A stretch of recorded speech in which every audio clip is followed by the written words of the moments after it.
News has got, they're all horrific. ABC News has gotten to be the worst. So here's George Stephanopoulos, Democrat. Go ahead.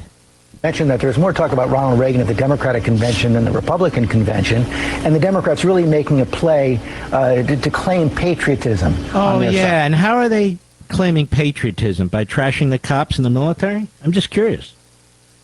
What was patriotic? What was patriotic? Nothing. Nothing. And Reagan? And Thatcher? I knew Ronald Reagan, and I knew Margaret Thatcher. Georgie and Karl, would that be John Karl Marx? And no, they wouldn't. They wouldn't be happy with the Democrat Marxist Islamist convention. Go ahead. Yeah, I mean, there's an opening there. Donald Trump has used words like American carnage to talk about America, has portrayed a more isolationist, protectionist view that is at odds with what Ronald Reagan was all about. So this was Kamala Harris. That's strange that you would say that. Ronald Reagan didn't go around causing wars. There was never a war with the USSR. He economically killed that country, as Trump was economically killing Iran. And Reagan did. He went into Grenada. Trump took out Soleimani. I mean, I can go on and on about this, folks. They try and paint Trump as an isolationist. Even some isolationists try to paint him as an isolationist.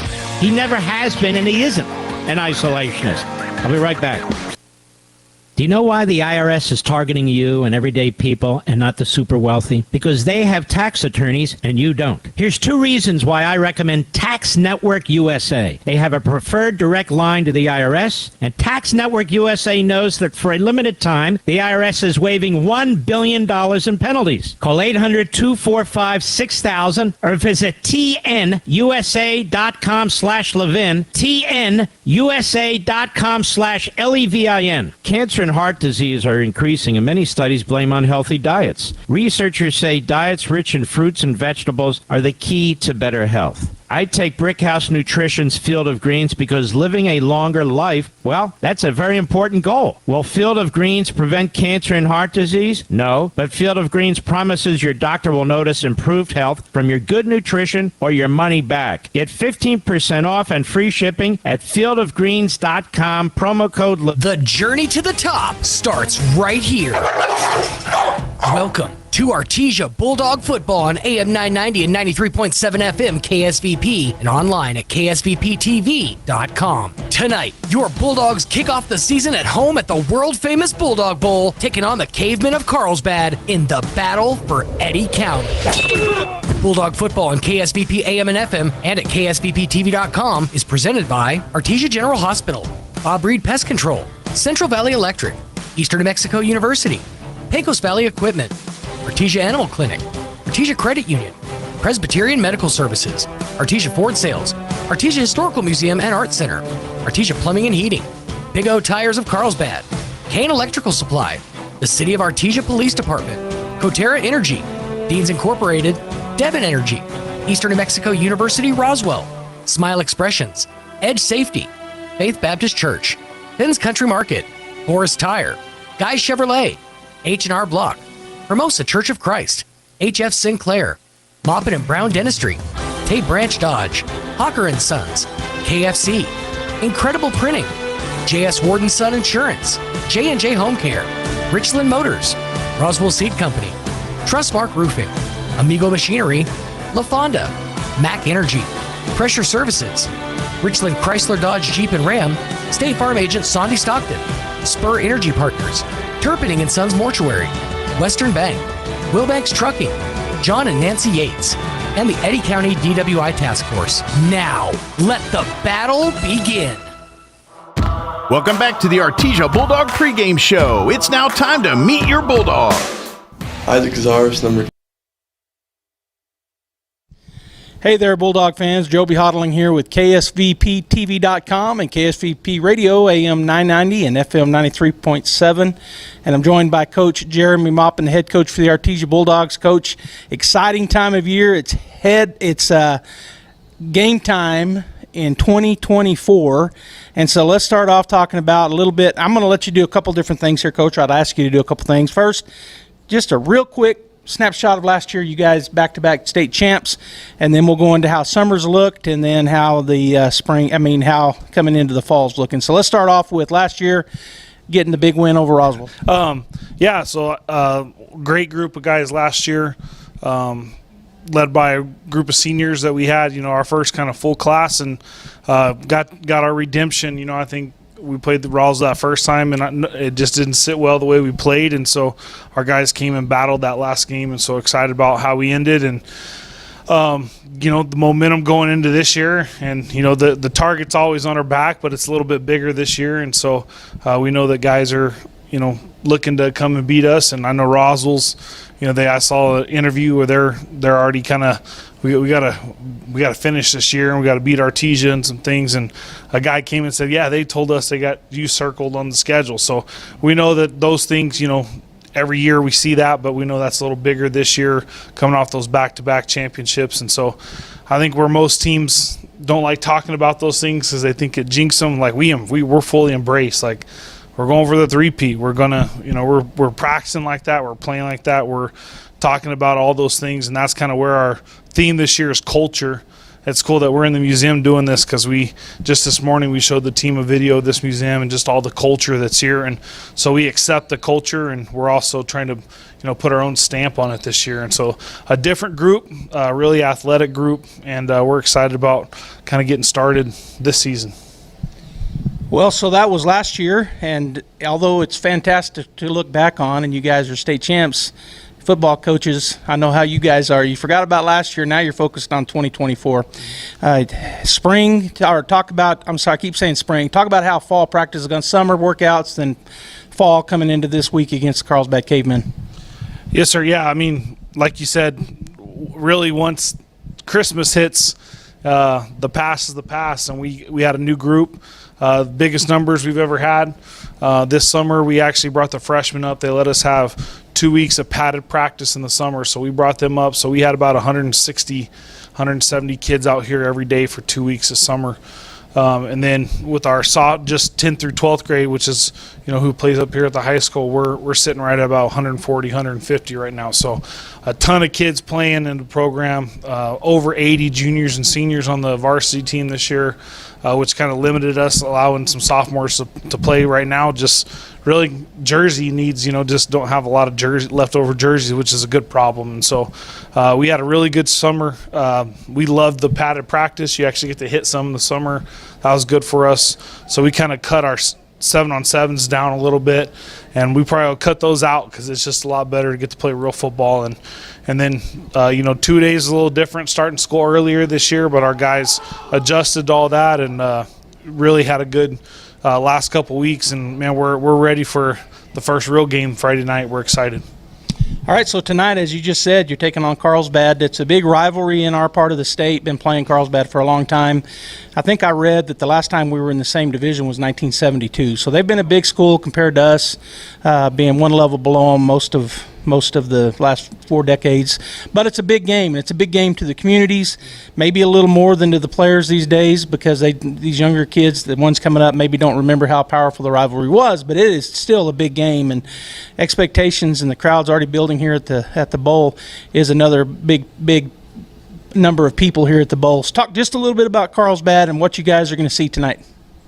Yeah, we don't talk about the rivalry. We haven't mentioned the Eddy County War or anything like that. It's our first game. It's our chance to get out and compete and kind of show what this team's going to be about this year, and hopefully play our best football to date, which is that first day, and get better every week. And so that's really been our message to our guys. And I watched Coach Sanders give a message the other day, and that's his message as well. They want to come down here and win. They're coming to win, and we know that, and we want to win too. And so we're going to give them the best game we can and get after them and go. Good football team. Coach Sanders, his second year, really his first full off season, which it's always nice to get to implement your stuff. And I know he had a lot of focus on the weight room and stuff, and their linemen showed up this summer, some things that look pretty good. And so they got some skill guys. They got that quarterback back from last year. I know they're excited about him. And so good opportunity for us to start off with a 6A opponent and kind of get the season going.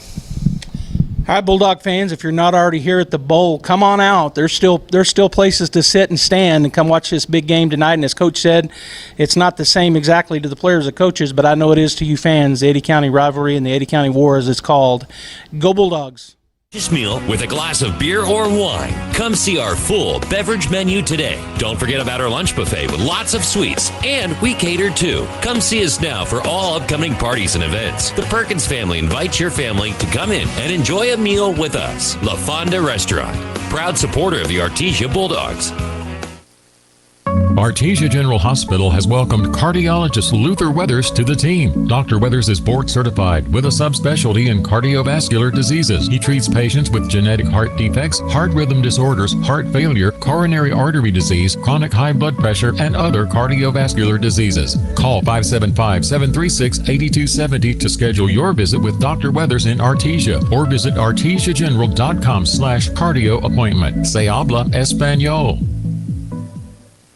Edge Safety and Services LLC in Artesia, New Mexico has an immediate opening for roustabout crew and a safety technician. Position requires a clean driving record and must be able to pass a drug and alcohol screening. Edge Safety offers great pay with IRA benefits and employer contribution towards health benefits. Please email resumes to edgecoding@yahoo.com or apply in person at 2801 North Freeman in Artesia. Edge Safety and Services is an equal opportunity employer. There really is no one quite like you, and no one quite like the ones you love. At Turpinning & Son Mortuary, they take pride in providing families with the best service possible. The phrase, "we make it personal," is not just a tagline. It's the way they conduct themselves every day as they honor the ones you love in their own unique and special way. Located at 611 West Grand in Artesia. Visit artesiafunerals.com to learn more. Turpinning & Son Mortuary, proudly serving our community and your family since 1954. Spring into the season with a great rate at Artesia Credit Union. With their Share Certificate Special, get an unbelievable 5.50% APR with a 12-month term on any new deposit $5,000 and over. It's easy to watch your money grow when you plant it at Artesia Credit Union. And with a rate as high as 5.50%, you can watch it grow like never before. This high rate on a 12-month term is for new deposits only with a minimum of $5,000. Learn how to spring into savings at Artesia Credit Union, 210 North 5th Street in Artesia. Member NCUA. Solomon tells us in Proverbs 22 and verse 6, "Train up a child in the way he should go, even when he is old, and he will not depart from it." You know, we look at that verse, and there's lots of things that come up. Train up a child.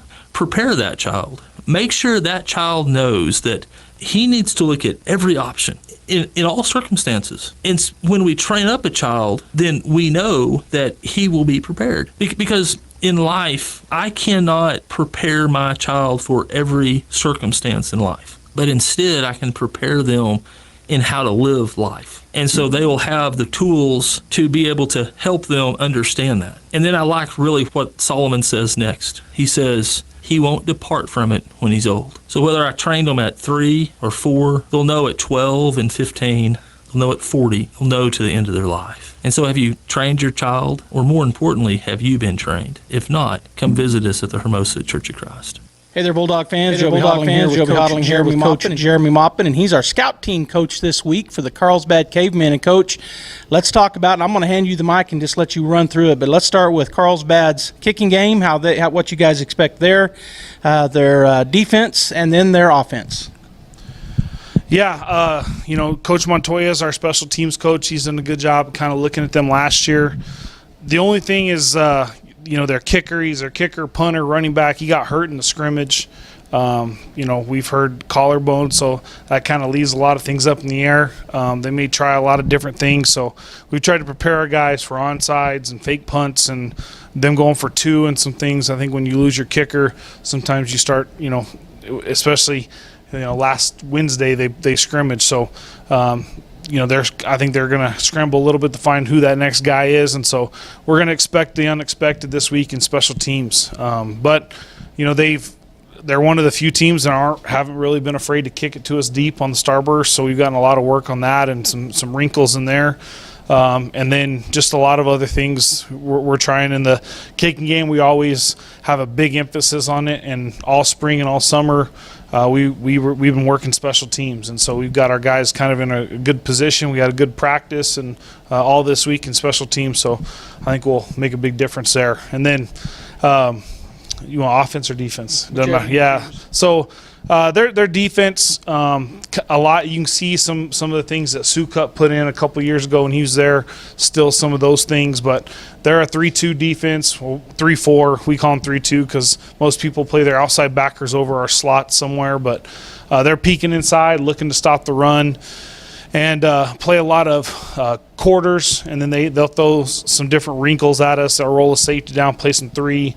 A couple times last year they went straight cover 0. One time they went cover 1. So we've practiced all that this week and tried to show our guys all the different looks we could expect. They like to bring pressure, especially, and they have some tendencies of when they want to bring pressure, and so we have those, and we've worked on those this week and kind of talked to our guys about all that. And but they're hard nosed. They'll come hit you in the mouth. They played Deming. We saw Deming. Deming's a really good football team, and really they did a lot of really good things against Deming, and flew around in the scrimmage last week. So we expect them to be, they're very disciplined. They take read steps. They do all the things that you can tell they're being coached hard, and they're not just kind of running around just playing schoolyard football. So we got to try to take advantage of many of those things as possible, but a really good defense. And then on their offense, it all kind of goes through Kason Perez. He's their quarterback. He played for them last year. They've sent him all over the nation this summer to camps and some things. And so he's, when you hear Kel Sanders talk, he's the catalyst of their offense. Their running back, he's been one of their best players since we played him as freshmen. He got hurt last week, so we don't know if he's going to play or not, but he's pretty good. But they're going to throw the ball a little more than Carlsbad's done in the past, and they started that last year with Coach Sanders, which is weird because he's a Goddard guy, so he likes to throw the ball a little bit, and he has a quarterback that he trusts, and so we expect them to have a lot of zone beaters and do a lot of things that they can try to exploit some of the things that Coach Rod does on defense. And so Coach Rod's done a really good job of game plan every week, and so we're excited for the opportunity to play a good team, throws the ball, has some big good-looking linemen, and that's kind of our strength is some of our D-line and our linebackers, so should be a really good matchup for us. All right, Bulldog fans, top of the hour, 7 o'clock, Friday Night Lights, live from Bulldog Bowl. Go Bulldogs. Sons of Artesia, a company specializing in excavation and construction, is proud to support and provide construction services to the people and businesses of Eddy County and the surrounding area. With their expert knowledge of the industry, Hocker & Sons is well equipped to offer top-level service and professionalism to all oil field businesses, commercial and private parties with excavation and construction needs. Call Hocker & Sons today at 575-365-3175 or visit their website at hockerandsons.com. Go Bulldogs! Eastern New Mexico University is proud to announce our newest offering, a Master of Social Work degree. This 100% online, affordable master's degree has 3 concentrations: clinical, military, and children, youth, and families. This online master's degree is perfect for the working professional, as you can earn your degree on your own time with our flexible online courses. For more information, visit www.enmu.edu/MSW. Eastern New Mexico University, student success. That's what we're about. Since 2019, Spur Energy Partners has remained dedicated to the markets we operate in, including right here in Artesia, New Mexico. We take pride in our community and strive to be responsible citizens by supporting our local economy, schools, and families. That's why Spur Energy Partners is thrilled to bring the Artesia Bulldog broadcasts to you. Wishing the Bulldogs the best of luck and safe travels. Play hard with Bulldog pride. This message courtesy of Spur Energy Partners. Kick off fall at Sun Country Homes and Gardens in Artesia. Did you know that fall is a great time for planting cold, hardy trees, shrubs, and perennials? Colder weather promotes root growth and reduces transplant shock. Look for weekly specials online and for new stocks such as mums, pansies, flowering kale, and other winter flowers. Stop by and check out the benches, fall decor, and pottery for cozying up your outdoor space to enjoy the fall weather. Open year-round, Tuesday through Saturday. We're excited to see you at Sun Country Homes and and Gardens, 2707 South First in Artesia. First American Bank was founded in Artesia in 1903 and is the oldest and largest independent community bank in New Mexico. We have reached a milestone few companies in this country can celebrate, our 120-year anniversary. We thank our customers and our communities for their support and friendship. First American Bank, your community bank since 1903. Member FDIC. Dean's Inc. of Artesia provides a superior choice for all your electrification, communication, and supply needs, with a vision to be the premier industrial electrical service provider in New Mexico and West Texas, providing unparalleled quality in supplies and service with highly skilled and conscious personnel. We pledge to our customers to exhibit the utmost in integrity and reputation while providing superior quality in all we do. Dean's Inc., located at 409 Commerce Road or online at deansinc.com. You and your family are ready for that summer vacation. Is your vehicle ready? If you're worried about your car or truck getting you there, then come see the crew at Artesia Ford Sales. That's where you'll find a great selection of new and quality pre-owned cars, trucks, and SUVs ready to take you on your trip. Perhaps you just need to service the vehicle you have now. Schedule an appointment for an oil change, tire rotation, or engine coolant check, and make sure your current ride is ready to go. Artesia Ford Sales, where we've been helping families get to their summer destination for over 50 years. Stop by or visit ArtesiaFord.com. Welcome back to the Artesia Bulldog pregame show. It's now time to meet your Bulldogs. Isaac Cazares, number 10, senior quarterback. My favorite NFL team is the Patriots. My favorite teacher is Ms. Barley. Favorite part about being a Bulldog is the traditions and it's just different here. And other sports I'm involved in is football and track. My name is Grant Johnson. I'm a senior linebacker. I'm also involved in bowling and Nationals Honor Society. My favorite teachers are Miss Tutak and Miss Kirkpatrick. My favorite football team is the Dallas Cowboys. My favorite thing about being a Bulldog is probably just the great program we have and consistently winning games, and then the supportive community we also have. My name is Porter Hardman. I'm number 12. I'm a senior and I'm a wide receiver. I'm in the NHS club. The Rotary Club. I'm involved in football and track. My favorite teacher is Mr. Taylor and Miss Tutak. My favorite football team is the Patriots, and my favorite thing about being a Bulldog is our community around this place. My name's Gael Reese. I'm number 13. I play defensive end. I'm involved in basically just football. That's about it. Favorite teacher is probably Mr. Taylor, and my favorite football team is probably the Kansas City Chiefs. And favorite thing about being a Bulldog is probably the culture and the past that's been around here. My name is Axel Hartley. I'm number 14. I'm a senior. I play DN. I'm involved in football. My favorite teacher is Miss Kirkpatrick and Mr. Taylor. My favorite football team is probably the Bills. And my favorite thing about being a Bulldog is traditions and the dog pile. My name is Zach Wells. Number 15, class of 2025. I play wide receiver. I'm involved in baseball, and I do motocross too. My favorite teacher is Miss Jimenez. My favorite football team is the Miami Dolphins. My favorite thing about being a Bulldog is the dog pile. My name's Derek Warren. I'm number 16. I'm a quarterback. I'm in football, basketball, baseball, NHS, and my favorite teacher is Miss Burnett. My favorite football team is the Dallas Cowboys. My favorite thing about being a Bulldog is all the traditions in the community. Kale Hodling, number 17. I'm going to be a junior, and I play quarterback, and I do basketball, football, and track. My favorite teacher is Coach Wright, and my favorite thing about being a Bulldog is winning. That's your Meet Your Bulldog segment for this week. Pre-game show continues right after this. Sometimes that dog barking is an Artesia Bulldog preparing for victory. Most of the time, however, it's probably just the family pet asking for attention. Artesia Animal Clinic provides a full range of services for just about any size pet or animal. Our new clinic has been expanded to provide better quality of care, including an in-house laboratory, radiology, surgery, herd health, and more. So the next time your pet looks like they could use some extra care, come by Artesia Animal Clinic in our newly remodeled and expanded facility at 110 West Mahone Drive. Ready to feel a little stylish? A little bougie? A little bougie at 807 South 1st in Artesia has the latest trends in women's clothing, purses, home decor, and more, including a 12-minute tanning bed and one-of-a-kind floral arrangements. A little bougie has Artesia Bulldog game day apparel too, like touchdown shirts, Bulldog orange trucker caps, and shoes to match. Stop by and see the amazing selection of clothing that Erica has in stock, and follow A Little Bougie on Facebook and Instagram. A Little Bougie, 807 South 1st in Artesia. Treat yourself.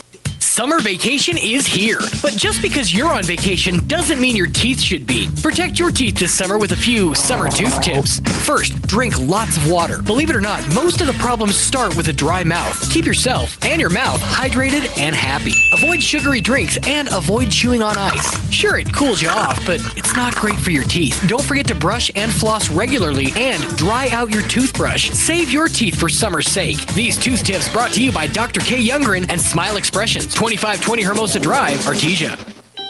Southeast New Mexico College offers a variety of associate degrees and certificates to help you pursue your educational goals.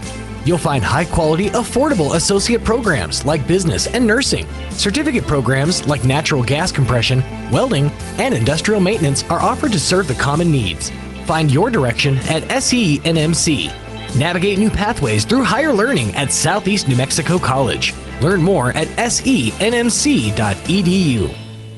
Wilbanks Trucking Services in Artesia is seeking dedicated and motivating individuals to join their team. Immediate openings include CDL drivers with pay starting at $25 to $33 per hour depending on experience. Riggers with pay starting at $20 per hour and open positions for owner-operators. Wilbanks Trucking Services offers full benefits including medical, dental, vision, 401k, and housing for out-of-town employees. For more information on career opportunities, please call 575-746-6318 or online at wilbanks.us. Wilbanks Trucking Services is an equal opportunity employer. Hey, Artesia Bulldog fans, are you ready to unleash the spirit of victory this season? Tate Branch Auto Group is proud to stand alongside the Bulldogs as they charge onto the field, court, and track.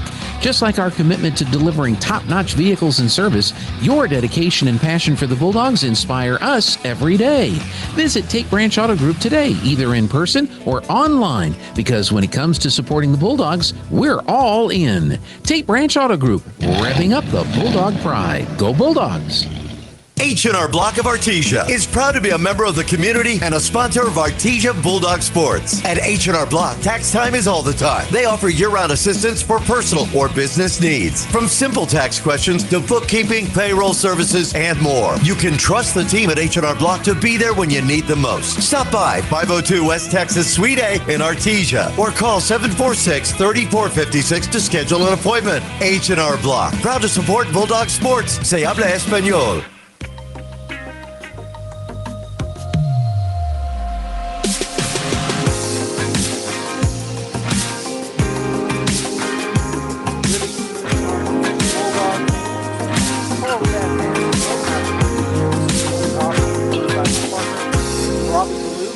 We're here. 2024 football season is upon us. Well, it is, Joby, and I know we've been talking for a while now. We're excited about this season, excited about the 40 seniors that are Bulldogs this year, and about the 100 kids that'll be suited up and ready to go in the game tonight. So it's just going to be a fantastic year for the Bulldogs again. Well, I talked to Coach Maupin this week, and he told me, it's the biggest number of Bulldogs we've ever had in our history. And he said that during the summer they brought the freshmen in for 2 days, so it was a huge number out here for the Artesia Bulldogs. And so you're right, they don't have enough numbers, 1 through 100, and we only go 10 through 100, so we got 90 numbers, or 89, or 99. In any case, the Artesia Bulldogs coming in tonight, and I'm going to let you talk a little bit about them. You've got some information. Yeah, coming in to the 2024 season, having won their 32nd state championship last year with a thrilling 35-21 victory over Roswell. The Bulldogs have appeared in the last 3 5A state championships, winning the last 2. Artesia finished last year 12-1 overall and 2-1 in district play last year. Last year the Cavemen came in, or the last year they were 2-8 on the season, 1-4 in district play. But it's the second year for the head coach, Kel Sanders, and he's had these kids in the juniors and the seniors now. And he, in his interview, he said that this was the first time in 3 years the kids didn't learn a new system. So he's excited about that. They were able just to carry on with it. History of the Bulldogs, first game played against Carlsbad 1913, and then from 1950 to 2020 in the Eddy County War, we're even, Joby, 35-2 is the record between these two teams. In the last 25 of this rivalry, Artesia has the edge of 15-10, but you can throw all that out. New set of kids, new set of coaches from all those years, and they're just going to strap it on Friday night, first game of the season. Well, Robbie, take a look behind the banner. We got a new look. The lights are going. We talked about that, or it was talked about here. We got new lighting here at the bowl, and the Artesia Bulldogs are about to break through the banner. And take a look at what they look like. Oh my gosh, Joby! It's been 34 years since the Artesia Bulldogs wore black uniforms, and that's what they have on tonight. Yeah, solid black. Well, not solid. They got orange down their legs, down the side of their jerseys, and on their shoulders. Orange helmets, of course.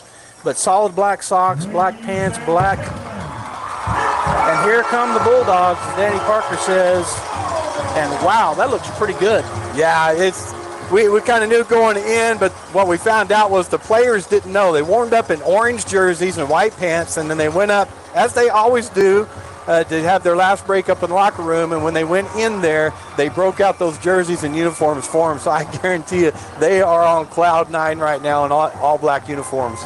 The other thing that's a little new this year is the Bulldog helmets have Bulldogs on both sides, kind of up on the right and left side, up a little high, and then the MAC is on the back of the helmet.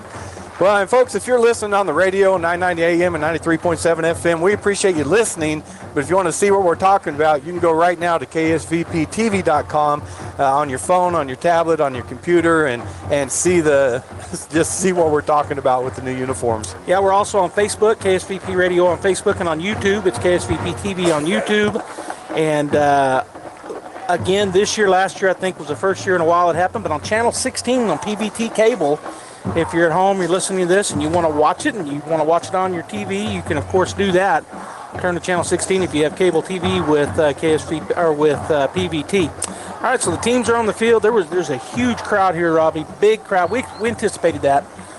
Carlsbad brought their band, brought their cheerleaders, and brought a big crowd. Of course, the Artesia Bulldogs band, cheerleaders, and a huge crowd here for game number 1 in 2024. Yeah, we went to Carlsbad last year, and I believe we won 55-7. Wasn't much of a game, but it's not. I don't anticipate like a game like that tonight. They had a lot of juniors last year. Carlsbad did, and they developed, and he's developed them, and so we're looking for a good game tonight in this Eddy County rivalry between the Carlsbad Cavemen and the Artesia Bulldogs. I think it's going to be a good game, Joby. Well, the Bulldogs won the flip. They elected to receive. Carlsbad elected to defend the south goal. So their kickoff team is coming out. They're going to place the ball. Looks like they're going to put it in between the middle and the hash on the left side as they face north. If you are listening and not watching, Carlsbad wearing their solid white unis with their silver helmets, blue numbers and lettering. And most of them, if not all, have white socks. Some of them are long, some of them are short. The Artesia Bulldogs kickoff return team is on the field, and again, looks pretty good in the black and orange. Solid black with a lot of orange down the arms, down the pants, and they're back ready to receive. Got Jet Whitmire back deep for the Bulldogs. We also have Jet Fuentes back deep, and number 26, I think, is over there, and that's Frankie Galindo. And then the quarterback running the Starburst is Derek Warren, the backup quarterback. So we also call him the quarterback in the Starburst. All right, so Carlsbad has lined up. They broke their huddle. Let's see if they kick deep. That's another thing Coach Maupin and I talked about. Carlsbad's always been pretty fearless about kicking deep to us. Let's see if they decide to do that tonight, or if they'll try to just squib it and get away from our Starburst. Here is the kick, and they are going to go deep, so the Bulldogs have a chance here right up the middle. We're going to run the Starburst. It's around the right side. One man to beat, and he's going to be tackled there. So it's going to be a pickup of about 10 down to the 23. I gave that ball to, that was Kahn back there, not Galindo. And, well, they did a good job of staying in the lane, and he tried to get outside, and he couldn't. Caveman was right in that lane, tried to cut it in, so not a huge game for the Bulldogs. It was Evan Leos who made that tackle, number 4, and you're right. He broke down and made the tackle, did not let him get by, made a solo tackle.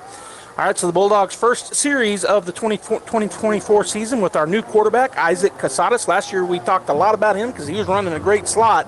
He's a senior this year, and he is the quarterback. Bulldogs have a bunch trip set on the left side, ball on the right hash mark. It's going to be a straight run. Get around the left side is Casadas, and he is tackled after about a 4-yard pickup. So Casadas brings a dual threat with the Artesia Bulldogs. He played 12 games last year, as mentioned, mainly at slot, but last year he did quarterback some. He had 31 completions for 252 yards, an 8-yard average, and 3 touchdowns last year when he filled in for Nia Estrada. All right, so the ball now on the left hash as the Bulldogs going from north to south. The running back in the backfield is Galindo on the right side. He's got trips to the right side. Does Casadas snap us back, going to throw us out to the left, and it's behind the intended receiver. So incomplete. It'll be 3rd down and 6. And that trip formation, inside receiver is Kahn, and he just breaks in that bubble. The other 2 go out to block, and he threw it behind Kahn. He couldn't bring it in. So 3rd and 6 on the Bulldogs' 28-yard line as they partially huddle. Receivers are going to stay out here on the right side. We're going to have trips, and it will be Kahn and Porter Hardman, number 86, and I missed the middle. 86 is Eglin. So, okay. Well, then I looked at the wrong one. Here's a snap. He is going to drop to throw. They bring 4. He's going to throw it deep. He's got a man. It's through his hands. That'll be 4th down, and that was intended receiver was Trent Eglin. It was over his outside shoulder. He didn't turn. He tried to catch it over that shoulder. Yeah, Eglin lining up outside and running just a seam route, and he threw it to the outside shoulder, which you want, but it was too far outside. He just tried to whip his head around and find it, and he couldn't. They did not bring in the punting team. We're going to have an empty backfield. Casadas back there, and there's 17 seconds on the play clock. Trips to the right side, which is the wide side. Twins to the other side. Carlsbad with 4 up on the line. They are only going to rush 4. He's going to throw it over the middle. He's got a man. It's going to be caught. And that's going to be a big 1st down to about the 44-yard line of the Carlsbad Cavemen. You're on your own 28-yard line. First game of the season is 4th and 8 or whatever it was. 6. And there was no hesitation. He just went for it, hit Kahn on a seam route right over the middle. All right, back to a normal A-looking formation. Going to turn, hand it off to Galindo. First time he got the ball. He's going to break 1 tackle, but then drug down right behind, maybe even lost a yard by number 9 for the Carlsbad Cavemen, Colton McKibben. Good crowd here tonight, as you already mentioned. Great weather. It's been hot, man. It was 104, 105 today, but it's cooling off as the sun's going down. And, these boys are having to settle down a little bit. First game of the year, and then also coming out in those new unis. They're settling down a little bit. All right, back to our standard look with Casadas in the backfield shotgun. Glenn to his right. Going to hand it or try to throw it over to the right side. He does a little shoot screen, and that'll pick up of about 6. That's Porter Hardiman, number 12. He just comes in behind the receivers real quick towards Casadas. And Casadas had a guy there and had to throw sidearm to him. Good job by Hardiman letting people get out in front of him to block. All right, so it's 3rd down and 5 for the Bulldogs after that pickup. Snap is back, turn to hand it off right up the middle, and boy, he was hit immediately, was Galindo. Yeah, handed Galindo, as you said, right up the middle. Number 45 broke free for the Cavemen, and that is Diego Ramirez. Lowered his shoulder and wrapped him up, then 2 other Cavemen came in to help, so not much of a gain. Down on the field is number 40 for the Cavemen, Isaiah Gayton, and he is looking like hopefully it's just a cramp. He was kind of rolling around like he was in a lot of pain. He's got a trainer out there with him. That's going to be a timeout, an injury timeout, with 9:50 to go here in the first quarter, and the Bulldogs have their second 4th down. But this time, Robbie, instead of on our own 28, we're down on their 37 or 38. So I anticipate we're going for it again. Yeah, this is definitely 4-down territory, and Coach Maupin has those 4th down calls. He didn't hesitate on the one before. They didn't even huddle up. They knew exactly what they were going to do, and he has another one here. It looks like they're going for it. I was wondering, I'll just say this, I don't know who our punter is this year, do you? I do not. Yeah, so I didn't know if that empty set, Casadas would punt or a quick kick out of it, which he didn't. But we've had quarterbacks that were punters in the past. Yeah. So it wouldn't have surprised me. All right, so we're going to go in a bunch set. We are going for it. It's 4th down and 5 at the 38-yard line of Carlsbad. Casadas with the running back to his right. And the snap is back. He's going to run the speed option this way. Nobody blocked number 45. We're going to turn it over, Robbie, on downs after a loss of 1. Yeah, I saw that a lot in the scrimmage, and going back and watching the film, our blockers, the first color, you block the first color. And we kept running by people that we should have blocked, and he had 2 or 3 blockers run by number 45. Good play by him, which is Ramirez again, but we got to pick those up. Yeah, one of their middle backers, they run kind of a 3-4 look, 4 linebackers, and he did a good job. He just rolled. He read the play and he went to the ball, and we just didn't block him. We didn't so look he inside. made a clean tackle. Yeah. All right, so Carlsbad's first offensive action on the year, and their quarterback comes out. It's number 18, Kason Perez, a 5'10" senior, and to his left is his running back Aiden Rodriguez. As he takes a look, they have a X-back on the right side. Bring him in motion. Perez in the shotgun. He's going to take the ball, looking to throw it. He's got that little out route. He's got him. He was wide open, and that's I think that's the running back, number 21, and he makes the play, picks up 8. Aiden Rodriguez just came around on that left side underneath everything. The receivers kind of ran the secondary off and hit him, and he turned upfield and had a good game. So a run of 8 on their first play, about 8.5. It's second down and a yard and a half. Adele Villa came up and made the tackle for the Bulldogs. 9:08 and counting here in the first quarter. If you're just joining us, 0-0 Bulldogs push down the field but get stopped on 4th down. Carlsbad with an A-looking formation. They got a slot and a wide out on either side. Perez is going to bring a man into motion. Now he's stopping as the Bulldogs look like they're bringing a full man blitz. There's an offsides or a so that touchdown's coming back. Well, he had him beat too. I mean, it was just a go route on that right side, and he had about 3 steps on our corner over there, but it is coming back. So a false start on number 24 of Carlsbad. Boy, the Bulldogs were really up on the line, Rob. We were in zero coverage. Yep. And we were coming after the quarterback. But that'll back them up 5. It'll remain second down. And Kason Perez comes in this year as a senior. He quarterbacked all last year. He had 107 completions on 201 attempts. He threw for 1,288 yards, Joby. So they're looking for great things from him this year as a senior leader of this Carlsbad Cavemen team. All right, second down and a short 7. As they've got a slot and a wide out to the wide side of the field. Ball in the near hash. Perez in the shotgun. He's looking over to that right side, takes a snap, he's going to hand it off, and the Bulldogs were there for a minute. He broke back to the middle and picks up about 3. Johnson read it, stepped up in the hole well from his linebacker position, and then the back broke to the right away from him, so he wrapped him up from behind, got some help from some other Bulldogs. Be third down and about 3.5, 1, 2, 3, 4.5 for the Carlsbad Cavemen. 8-10 and counting here in the first quarter. And the big jumbotron to say noise, noise, noise, make some noise. I think the fans probably will when the Cavemen get their play in. They're sending in a player every time to run a play in. Down to 10 on the play clock. And they're going to go into a similar set they've been running.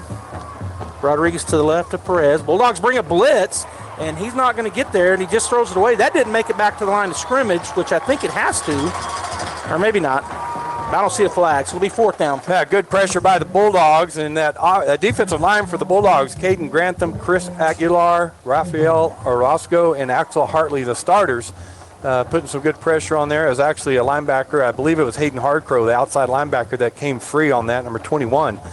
So they did a good job there putting pressure on Perez. Bulldogs sent out their punt team, and we'll see if Carlsbad is going to back up at the punt. It looks like they are. And so it'll be number 50-something. Did you get his number, the punter? I saw a 5. I think it's 57. Yep. So that's Jeremiah Carrasco, according to ours. And he's going to punt it off to the right side. Bulldogs are going to let it bounce. Bounces at about the 27. Gets a caveman roll and goes down inside the 10. Oh, gosh. And they're trying to blow it on down, but it's a great punt as it took a good Carlsbad bounce. And so it'll be Bulldog ball at their own 8-yard line. Yeah, and we didn't rush that hard. We set up for a return, so he kind of took about 4 or 5 steps, letting his coverage get down there before he even punted the ball. So there was really no chance for the returners to run up and catch that either as the Cavemen were down the field. All right, we'll see what Artesia does here as they've run a couple just straight runs for Carrasco. Galindo has seen it twice. Cazadas, right? Isaac. And so we'll see what they do here, backed up into their own shadow of the goal line. They got trips to the right side, ball on the left hash. going from north to the south. Breeze kind of blowing in that way. He's going to turn, hand it off on a little counter. Carlsbad had it played pretty good, but missed the tackle. But they're on that right side, Robbie. They've done one thing, or they've done a lot of things good. But are they saying he was down, or was that a takeaway? No signal yet. They must have said he was down because he's marking it down there. Anyway, one thing they're doing really well so far is they're staying home on defense. Yeah, they are, because that was kind of a counter to go back the other way with Galindo. And Galindo, the senior 5'9", 165-pound back, he had to dodge one guy deep in the backfield and then go pick up some yards. All right, a slot and a wide out on either side. Casadas with Galindo to his left. Ball remains on the left hash mark. Picked up 5. Carlsbad brings the blitz. It's going to be the old out route. It's caught, and he's going to break away from one man, down to the 40, to the 45, to the 50, 40. That's going to be a touchdown. No flags down. 20, 15, 10, 5. Touchdown. Kahn with a great, just stretched away from him. Well, Carlsbad sold out on that. 3 linebackers blitzed with the 3 down linemen. Casadas read it. So did Kahn. Ran the out route. Threw it perfectly and got a great block from his wide receiver, and then his speed just took over. Kahn last year for the Bulldogs had 14 touchdowns as a junior, and now he's got his first one as a senior. Great throw, great catch, and then, as you said, his speed took over, and he got a good block too, but he just kind of went down the sideline. Nobody even anywhere close. As we're going to run a 2-point fake or 2-point play, and we get it. It's a touch, or it's a 2-point play. And you're going to see who that was. That was number 34. That's Leighton Whitmire that was in the end zone. And who threw it? Derek Warren. Derek Warren. Oh, that's right. Derek Warren threw it, and he threw it low. Whitmire had to go down and catch it off the turf and did a great job. Great catch. 2 points, Bulldogs. Junior to junior, and the Bulldogs now lead 8-0. We're going to go ahead and take a break, and when we come back, we'll have a snapshot of that play or of that touchdown. We'll be right back. Home health care is health care in the comfort of your own home when you cannot care for yourself. Home care services can help someone who has chronic health issues, medical setbacks, or health impairments. J&J has the best skilled nurses and therapists for any of your special needs. So why pick a stranger to care for those you love when you can pick your beloved neighbor with over 25 years of experience? J&J Home Care is here for all your home care needs. Call us now at 575-746-2892 or visit us at jjhc.org. All right, welcome back, folks. This touchdown summary presented by Perry Connor at Artesia Ford Sales. You'll score a winning deal when you visit with Perry tomorrow. That drive took 2 plays, covered 92 yards, 87-yard touchdown pass from Casadas to Kahn. 2-point conversion was good from Warren to Whitmire. With 6:30 left in the first quarter, Bulldogs lead 8-0. So I kind of pondered, what will we do in our own shadow of our own end zone? Well, we'll just throw a long touchdown pass. Take 2 plays and score. Here's the kick from the Bulldogs. That's going to be deep down to about the 9-yard line. They're going to come this way with it. Bulldogs have it covered pretty good, and he is tackled inside the 20. Oh, and then we're going to have a flag come in. What was the flag for? That was number 4 that carried it, Evan Leos, for the Carlsbad Caveman. But, man, number 18, Brody McDonald, came flying in there and wrapped him up and took him down. And I think he was saying face mask on Brody. Personal foul face mask. It looked like he had him all around the shoulders, but we're a long ways away. They're closer than we are. I was watching the binoculars. And it didn't have no face mask, did he? I didn't see it. No, I didn't either without the binoculars. But that's what the call is, so it'll be 1st and 10 after the 15 yards is marked off. I think you saw it with your reading glasses. I was looking over the top of them babies. I'm wearing them like Grandpa. I am Grandpa. You are. Well, Pops. You are. I'm Pops. All right, so it'll be Carlsbad football at their own 33-yard line after the 15-yarder is marked off. They're in the little bunch set, or is Carlsbad. They don't have a tight end. They just got an X-back. Man in motion is number 12. Perez takes snap. He's going to direct handoff to him, trying to get around that corner, which he does, but the Bulldogs that was out there chases him down, knocks him to the ground after a pickup of about 8. Yeah, I handed it to number 12, who has good speed, Ty Young, and he was trying to get around that corner, but our safety came up, Charlie Campbell, and he closed quickly and wrapped him up. I mean, it was a good gain. Yeah, it was a pickup of 8, but he didn't let him get on around the corner, as you said. All right, so 2nd down and 2 now for the Cavemen. A little bit of confusion on their side, but they get it figured out. They've got a slot and a wide out on either side. Perez with his running back to his right. Now he's going to bring a man in motion. and they're going to have a timeout called. Oh, no, offsides on the Bulldogs. Boy, that's his first game jitters right there, Robbie. Yeah, it is. And we might have even lined up in the neutral zone. Yeah. Hey, Grantham's been pushing it. The right end, Caden Grantham, number 59, senior, 6'4", 225. Boy, just a good-looking football player. He played well last year. He was part of that state championship team. But just this first series watching him, I was like, man, it looks close. It's hard to tell from up here, but right. And it may not have been him, Caden. If it wasn't you, I'm sorry. So, but he's been pushing it a little bit. All right, so first down for the Cavemen as they got 8 on their first play, then 5 on that penalty. And they'll come back out with the ball on the far hash, so the wide side of the field is near us here in the press box. And there's still some confusion as they're trying to go trips. Yeah. And we ran out of time, or they called the timeout. Boy, right at 1 second, Coach called the timeout. So, Robbie, we'll take it as well. Artesia leading 8-0 here in the first game of the season over the Carlsbad Cavemen with 5:18 to go here in the first quarter. We'll be right back.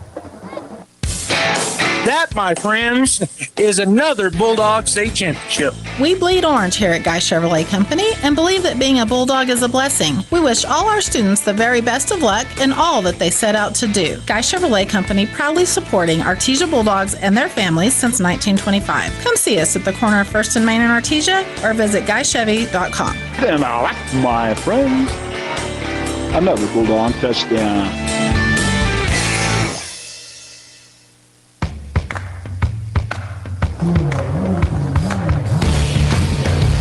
Well, we're back here, Bulldog Bowl, KSVP Radio at KSVPTV.com, and we just got an update. I heard from Mr. Danny Parker over the PA. He said Lovington 9, Hobbs 0. Lovington's in our district and now. That's a district opponent with us, and we play Hobbs next week. Yep. So, all right, so here we go. 1st and 10 from their own 46, Carlsbad. Perez with Rodriguez to his left. Man comes into motion, going to turn, hand it off to him. Bulldogs play perfect. Grantham, it just swallowed him, Robbie. He just swallowed him. Yeah, Grantham, we saw that all last year from him. He's just a stud, and he plays that defensive end so well. He reads it so fast, and just a great play by him behind the line of scrimmage. So a big loss of about 5. So 2nd down and 15. The ball in the middle of the field now as they'll line back up with a slot and a wide out on either side. Kason Perez, the quarterback, looking over the Bulldog defense. Play clock down to 13. Takes a snap. He's going to roll. Throw it to number 5, who catches it. Bounces off of a tackle and then driven out of bounds at about the Bulldog 49-yard line, maybe the 50. Well, the Bulldogs brought the pressure again, but it was backside that time with the hard crows, so he rolled away from him and he hit number 5, Lopez, over there. So it was a good pickup, but good read on the blitz and rolled away from it and hit the open receiver. Yeah, so they picked up 9, got the 5 back plus another 4. So it's 3rd down and 6 at the 50-yard line. Ball on the far hash. Carlsbad with 4:36 to go here in the first quarter. Play clock stopped because they went out of bounds. Slot and wide on either side. Perez looks over the Bulldog defense. He points as the Bulldog kind of showing a corner blitz. Snap is back. He just takes a couple steps. He's going to throw it over to the sideline. That's going to be incomplete, and that's going to bring up 4th down at the 50-yard line. So we ought to see a punt. Yeah, trying to hit number 6 on the sideline. I don't have him on the roster, Joby. I'm not showing him anyway. If you know what, on the lineup, his number 6 is Castaneda, Robert Castaneda, 5'9", 158-pound junior, but just overthrew him. I mean, if it's a good throw, he would have picked it up, but overthrew him, so 4th down. And it looks like Carlsbad's considering going for it, and Bulldog defense stayed out there, so they was watching Carlsbad sideline. They are going to line up in their normal offensive set here. An A formation look, a slot and a wide out. I keep saying that. It's probably not what they call it, what Bulldogs call it. Running back to his left. He brings a man in motion, does Perez. Snap is back. Bulldogs bring some heat. And getting to him, Grantham. That's a sack. I tell you, Grantham was double teamed, and he knocked both guys backwards. Then he split them, and Perez tried to step up and inside, and he broke off those guys, came and made the tackle. I was going to say, Joby, last year Grantham had 19 solo tackles. He had 29 assists for 48 tackles, so it's just had a great year last year and starting off this year great. Well, what a great Bulldog sack. When it's time for a new truck, don't get sacked. Get a great deal from Justin Edwards at Artesia Ford Sales. All right, so the Bulldogs' third offensive set here in the first quarter. They'll come out with a slot and a wide out on either side. Man in motion, going to hand it off to him, or pitched it forward. That counts as a pass. And going into there and getting turned around by number 9 is the Bulldogs' number 20. Yeah, Caleb Murray lined up on the left, came on that jet sweep. Quezada takes the snap, just pitches it up in the air. He catches it and tries to get around that right side. But the Caveman did a good job making him go back inside to the pursuit. Yeah, he ended up picking up 6, but you're right, Carlsbad turned him around. Looked for a minute, looked like he might be going further. All right, trips to the wide side. Quezada takes the snap. He's going to throw a little screen, and then he kind of waited to pick up the first down. Who is that receiver over there? That's Kahn. There's a wrinkle there, right? The inside guy went out on the bubble route, which we usually throw. Kahn came in towards Quezada. He hit him, and the offensive lineman, he was trying to give them time to get out in front of him to make the blocks, and waited a little bit long as the defensive lineman came from behind and made the tackle. And we're going to have a measure. Oh, they're going to measure for it. So it's a pickup of about 4. Yeah, I was about to say that was I couldn't see his number good, and I was thinking that it was. I even thought it might even been the whitest guy because it looked the way it developed. It looked strange to me, and you're right, it's a wrinkle. Quezada last year as a receiver for the Bulldogs, and just so you know what kind of athlete he is, if you watched last year, you know. But he had 35 receptions, 600 yards, had 5 touchdowns receptions as a slot back, but made a huge difference in that run to a state championship for the Bulldogs as a junior in the slot position. And now you move to quarterback. If you know the slot position, they work so hand in hand, the slots and the quarterbacks on the Artesia offense. It's just second nature to him now to know exactly what the slots are going to be doing. Yeah, they hand in hand. What a great way to put it. That's exactly right. All right, so a formation look. Quezada with Galindo to his left, and the shotgun brings him in motion. Going to fake that, and they're going to run a reverse. They got blockers out there. Oh, good block! And he does pick up about 7 off of a great block. And, Robbie, you got your binocs. Who laid that Carlsbad Caveman out? I'm telling you, it's a 165-pound Galindo. Wow. That he plays like he's 205. He ran out there and pancaked one of the secondary guys. Kahn had the ball, cut behind it, and picked up the yards. But that was Galindo with that awesome block. Holy smoke, it's a pickup of 7. Bulldogs come back to the line with 3:13 and counting here in the first quarter, leading 8-0 here at Bulldog Bowl. Slot and a wide on either side. They got the slot on the short side really narrow. Might be looking at a long power. We're going to run it. And, boy, there's a seam. Galindo gets through it to the 20, to the 15, to the end. Breaks tackle. Touchdown, Artesia. And that's all the speed of Frankie Galindo. I mean, it's great blocking, but the pursuit is there. They were reaching to get a hand on him, but his speed just didn't allow anyone to catch him as he kept splitting defenders. Yeah, and the arm tackle there at the end was not a good one because they got an arm on him, but it didn't even look like they grabbed. No, he kind of ran through it. When he's like he's 205, the arm tackle won't do it. Right. All right, so we're in the swinging gate once again. Let's see if they bring them in, if we run it or if we kick it this time. And that's another thing we're always going to have. We are going to run it, and we're not. Yeah, we are going to get it. A late push, and he's in for the 2-point conversion. And I believe that's Lopez. I think it is number 25 for the Bulldogs, Diego Lopez. And you said they hit him at the 3-yard line. Lopez just wanted it more. He just drugged them in, and some linemen helped push him in there. But great job by Diego. Yeah, just a great push there at the end. All right, the Bulldogs lead 16-0, 2:58 to go here in the first quarter. We're going to take another break, and when we come back, we'll have that drive for you. Bob Reed Pest Control protects you and your home by controlling pests that invade. Bob Reed Pest Control understands the importance of safety in and around your home from unwanted pests. Protect your family's most important investment, your home, and protect your children and pets from the dangers of poisonous bugs and insects. Call Bob Reed Pest Control today and let our fully licensed pest control professionals start working for you and your family. Find us fast in names and numbers. Call 623-5344, serving all of Southeast New Mexico.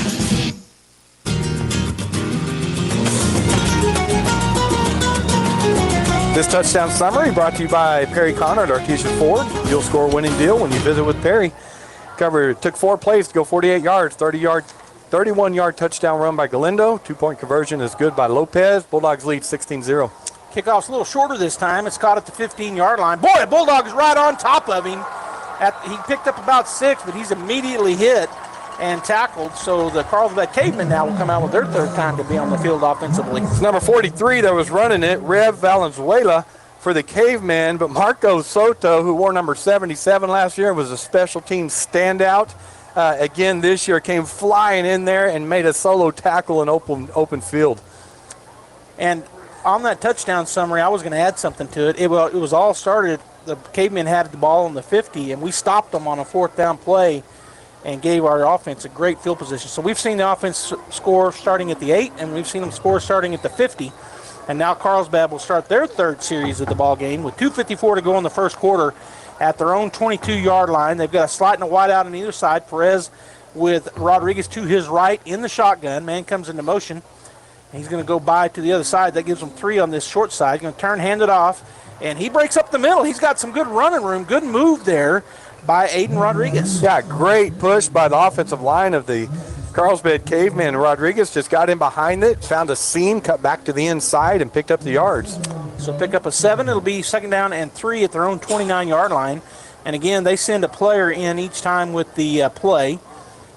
So they've done that. They're breaking the huddle with 2:27 and counting here in the first quarter. 16-0 Bulldogs if you're just joining us. And the lights, as it gets darker, Robbie, I'm starting to see them. We've seen our lights working in the first 2 touchdowns, but hard to see. But here in a minute, they're going to be a lot easier to see. Snap is back, turn, hand it off to Rodriguez again. He's patient, but look at Grantham. He is just buried up with number 72, the offensive tackle, Robbie, and then he just does what he does. Yeah, they got 5 linemen on the offensive line. We got 3 down linemen right now with some linebackers, and Grantham again double teamed, got rid of them, and it looked like he might be able to pick up some, but Grantham shucked his lineman and just made the play. Just an outstanding play by the senior.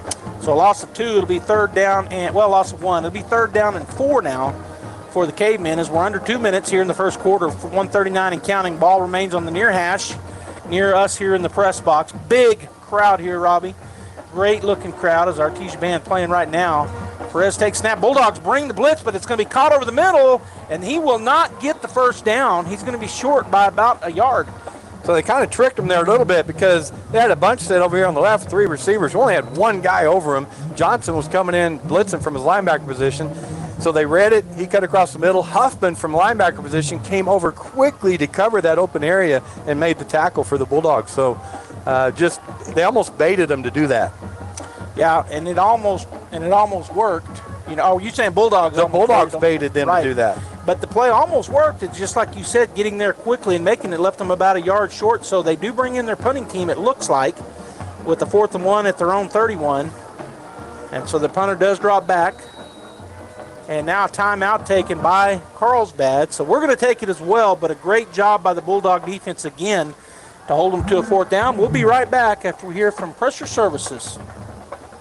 Get great service with Pressure Services. Pressure Services LLC specializes in hydrovacs, vacuum trucks, kill trucks, sandblasting and coating, and roustabouts. The Bulldogs are champions on and off the field, and Pressure Services LLC are your champions when it comes to dependable, accountable, and efficient service. When you need it right, Pressure Services will be there for you. Pressure Services LLC, 575-736-1047. Go Bulldogs!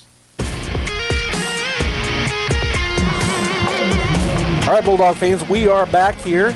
Joby Hodling and Robbie Blue, and our scorekeeper. Stats is just right down from us. What his name tag says, it says Stats, so I don't really know him. They've never introduced me to him, but I know he hands Robbie stuff every time we score a touchdown. He does. All right, so the punting team does remain on the field for Carlsbad as Big 57 drops back to kick it, and the Bulldogs have 1 player back, Charlie Campbell. So they didn't send 2 back like we had. 2 men go into motion. They clamp down. The snap is back. A little bit high. Punt is going to be, it's kind of a shank off to the right side.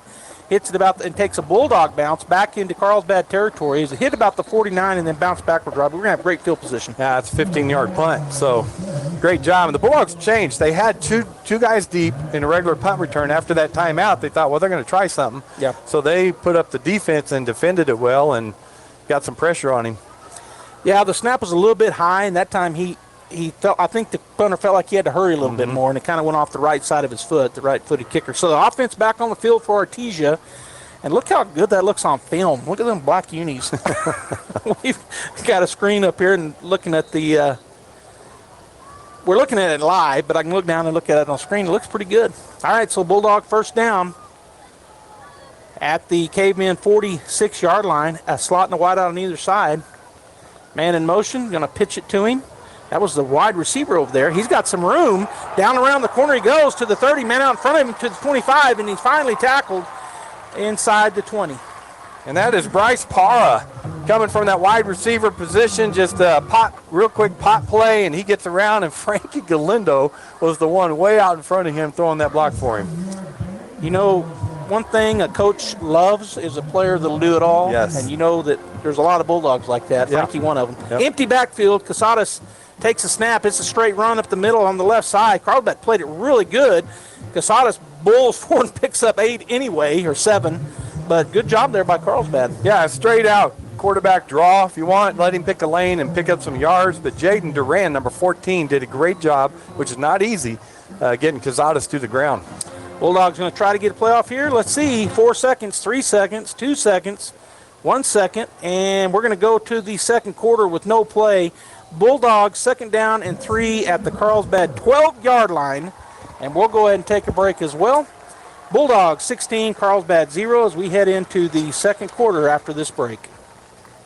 Attention caveman and cave girl fans. Come explore Carlsbad Ford's huge inventory. From sleek sedans to rugged trucks, Carlsbad Ford has a huge variety of vehicles to fit your lifestyle. The best cars, the best trucks. Come find out why Carlsbad Ford is the best in southeastern New Mexico. Oh, yeah! At Carlsbad Ford Lincoln, their team is dedicated to helping you find the perfect vehicle with the best offers available. Carlsbad Ford, 2802 West Pierce, a proud supporter of Carlsbad Cavemen and Cave Girl sports.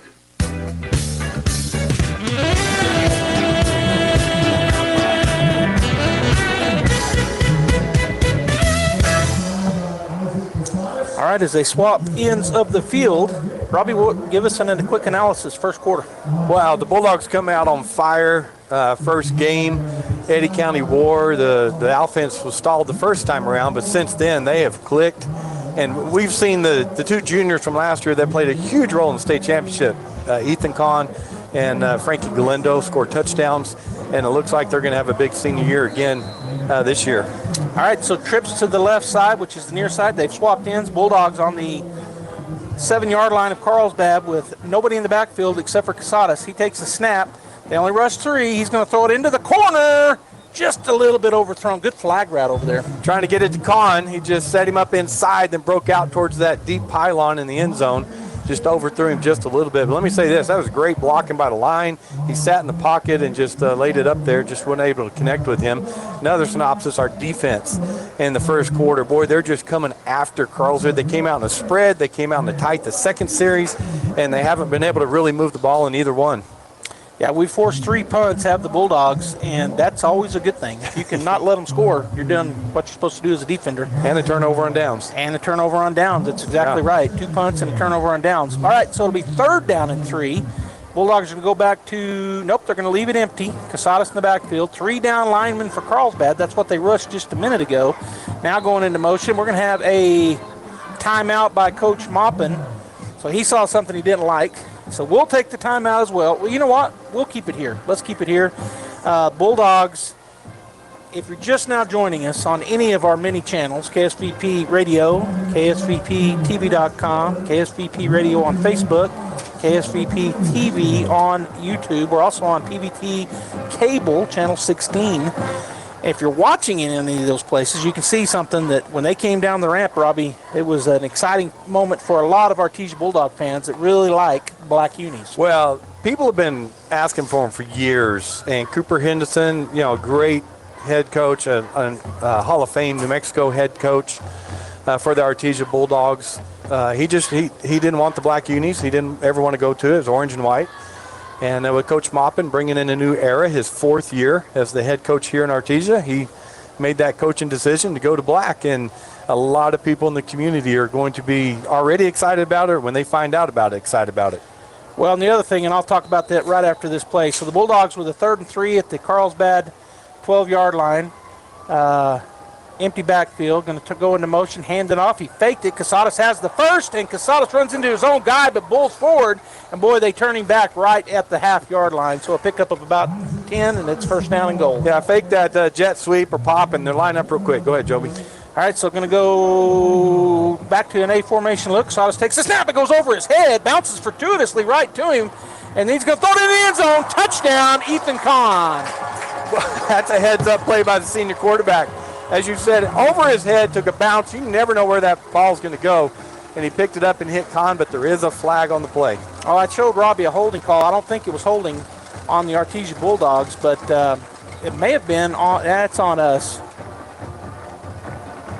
False start is what they're calling. Yeah, I thought there might have been a holding in the backfield. I saw the white hat really look, but he didn't pull his flag. But we will be backed up. Wipe this number off of the board, as that'll move us back 5 on a false start. Yeah, and we got a new senior this year, Micah Giddy, the 6'1", 330-pound senior at center, and that's his really first bad snap tonight. You're going to have one or two, maybe. You don't want any. So, but we're in scoring. I mean, we're on the 6-yard line. Yeah, it's first down and goal with the 6. What I was going to say a while ago is that Casadas, you talked about our two, that's Galindo and Kahn, but Casadas, he's just in a different position, but he's back too. That's true. All right, so we're going to go under center. We don't see that a whole lot recently. Casadas maybe trying to drop. Nope, he's going to stop, turn. He's going to throw the fade, and it's going to be caught. He caught it.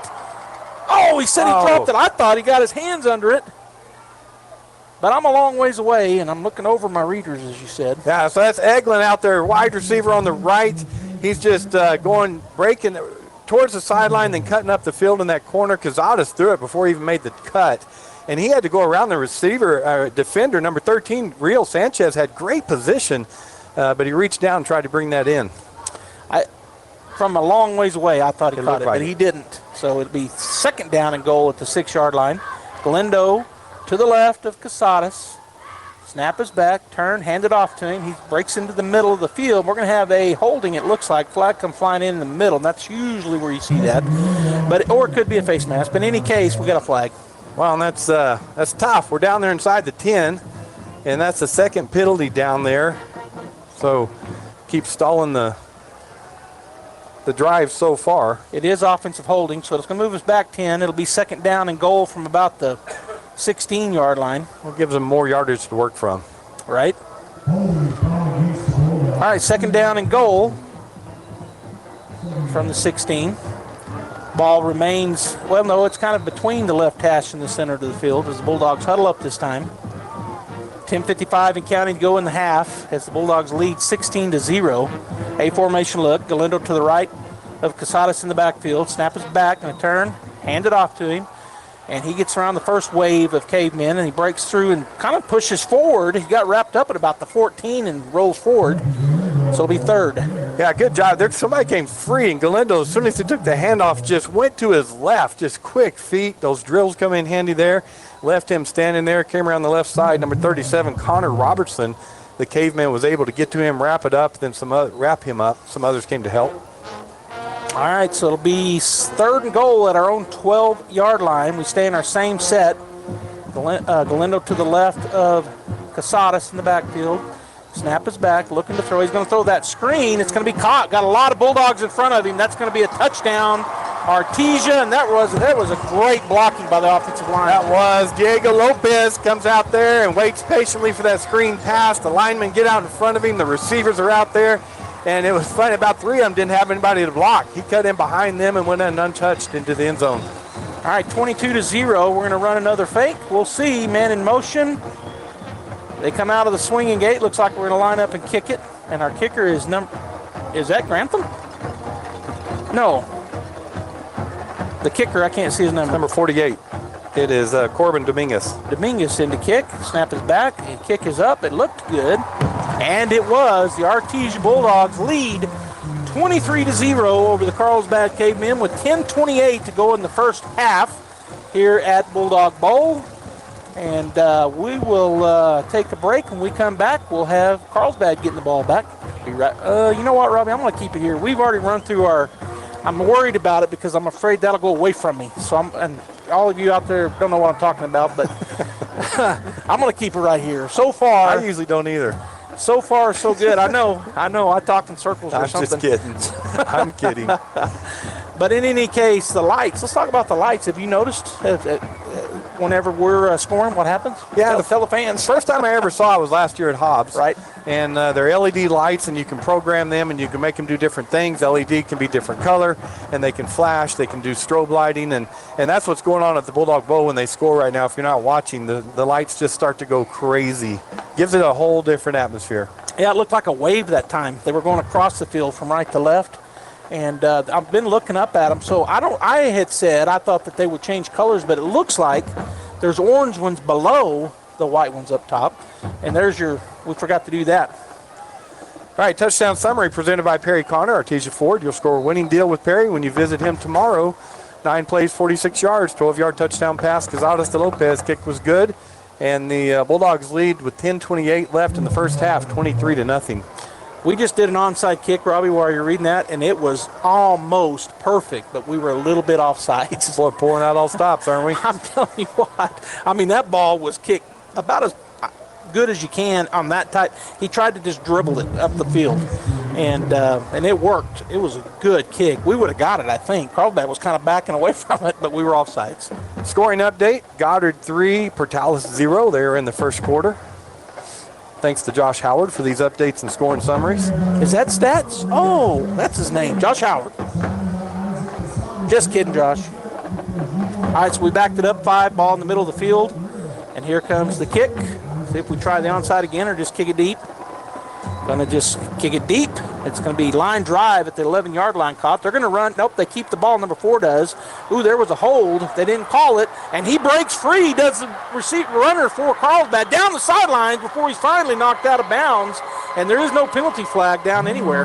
That's a great run by Evan Lales for the Caveman. He caught that, faked the reverse to the other back that was out, deep with him, and then just went up that left sideline, kept getting block after block after block before Corbin Dominguez, the kicker, the safety on the kickoff team, was able to force him out of bounds. Did I call the wrong guy on the touchdown? Was that that was Diego Lopez. Okay, good. Yes. Okay, in my brain I had said it wrong, but okay, Yeah. good. All right, so a big run back for the Carlsbad Cavemen, Robbie. Their best field position all the way down to the Artesia 33-yard line as they break the huddle from the sideline. 10:17 to go here in the first half. 23-0 Bulldogs, as the Cavemen will have 3 receivers to the wide side of the field. One of them kind of in an X-back position. They got the running back to the left of the quarterback, Perez. Snap back, going to hand it off. Bulldogs right there, and he is in the backfield, tackled. That is a great read by number 11, Grant Johnson, the senior 6'1", 205-pound football player. And Johnson comes in, played a lot last year for the Bulldogs. He had 31 assisted tackles, 10 solo tackles, 41 total in 2023. Boy, he just came in and wrapped him up for a loss. And he's moved to position. He was playing a lot of defensive line last year. He's playing middle linebacker now. And he did 2-yard lost tackle for loss. All right, so second down and 12. Going to turn and throw the ball. It's going to be caught by number 23. Immediately tackled, but a good pickup for Carlsbad. Yeah, real quick pass to number 23. I don't have him on the roster. Tackle made by Hidel Villa. And do you see the 23 anywhere? I'm looking, see if I can see him anywhere. 23, I do not. No, okay. Third down and 4 for the Cavemen at the Bulldogs' 27-yard line. And they look, they got a slot and a wide out on either side. Perez takes a look over to a sideline, now looks back over the defense. Snap is back. Going to throw a little, goes through the hands of number 21, Aiden Rodriguez. That'll bring up 4th down. Yeah, Rodriguez just flaring out from the backfield on the right side. The 2 receivers will run our corner and our safety and hold them. So it's a linebacker job, and that's a tough cover, but he threw it behind him. So he didn't have a chance to catch that.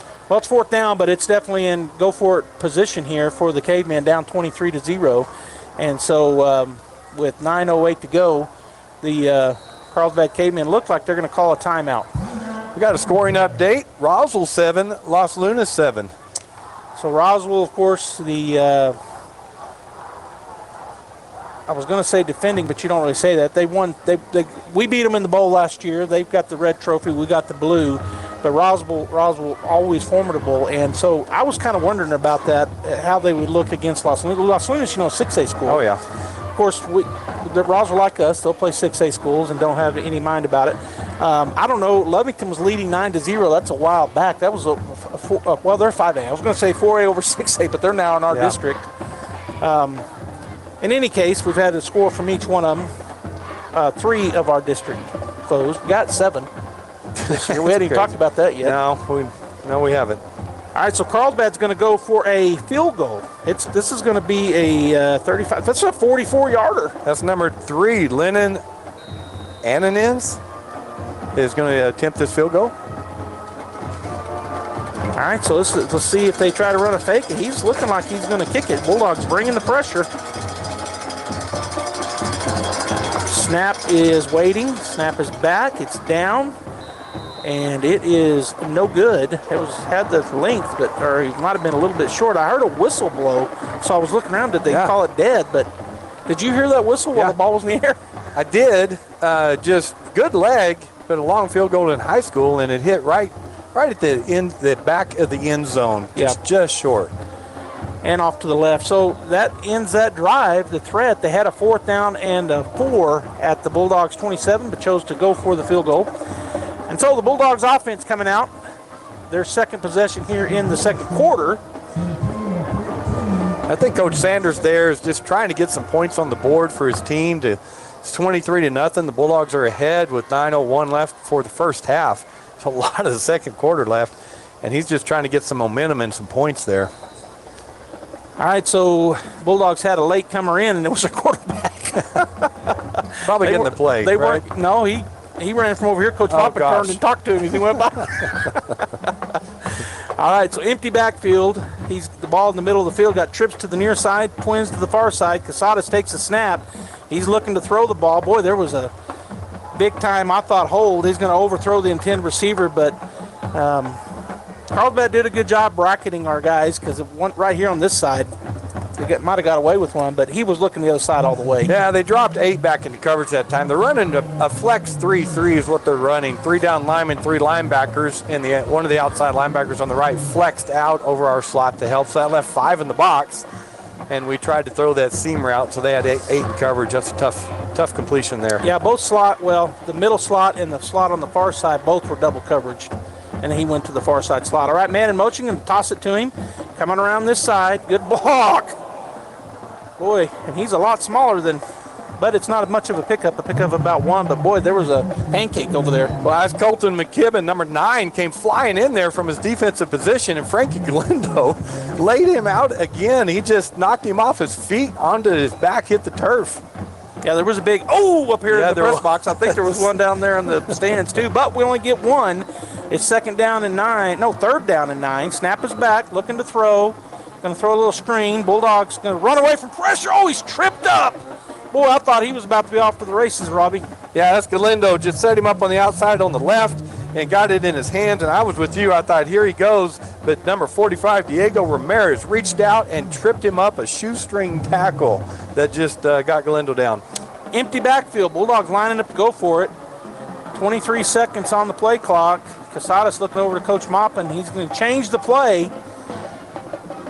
He may be running it this time. We'll see. Or he may be going no-go. Nope, snap is back. He fumbled the ball. He rolls away from pressure to the right. They got a man wide open. He stops and chunks it down there. It's going to be caught. And to the 40, to the 35, to the 25, 15-5. Touchdown, Artesia on a broken play. And that's what that mobile quarterback does for you. Casadas, the snap hit him in the hands, and he just dropped it in front of him.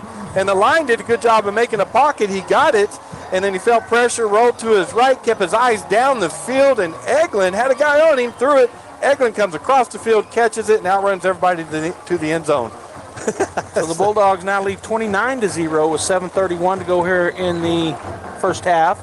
They're lined up in their swinging gate, and they're going to swing out of it and kick it, it appears. So, yeah, he was so wide open there for a minute. He smart move by Casadas. He came to a stop and set up to throw that ball. He still underthrew him a little, but like you said, Eglin comes back. The kick is up. Did it get over? It did, just barely. Eglin is a 6'3", 180-pound junior playing wide receiver for the Bulldogs. So first touchdown for him for the year. All right, we're going to keep it here. Artesia now leads 30-0 over the Carlsbad Cavemen with 7:31 to go here in the first half. This touchdown summary is presented by Perry Connor. We're getting to call his name a lot for Artesia Ford Sales. You'll score a winning deal when you visit with Perry. And I like our ad there. It says tomorrow. So yeah, go tomorrow. Go tomorrow. Right. 5 plays for 80 yards, 74-yard touchdown pass from Cazadas to Eglin. Kick was good by Dominguez. The Artesia Bulldogs lead the Carlsbad Cavemen 30-0 with 7:31 left in the first half. You know, I was thinking about this. We still got a lot to go in the first half, but I was thinking about the fact we haven't seen any turnovers yet.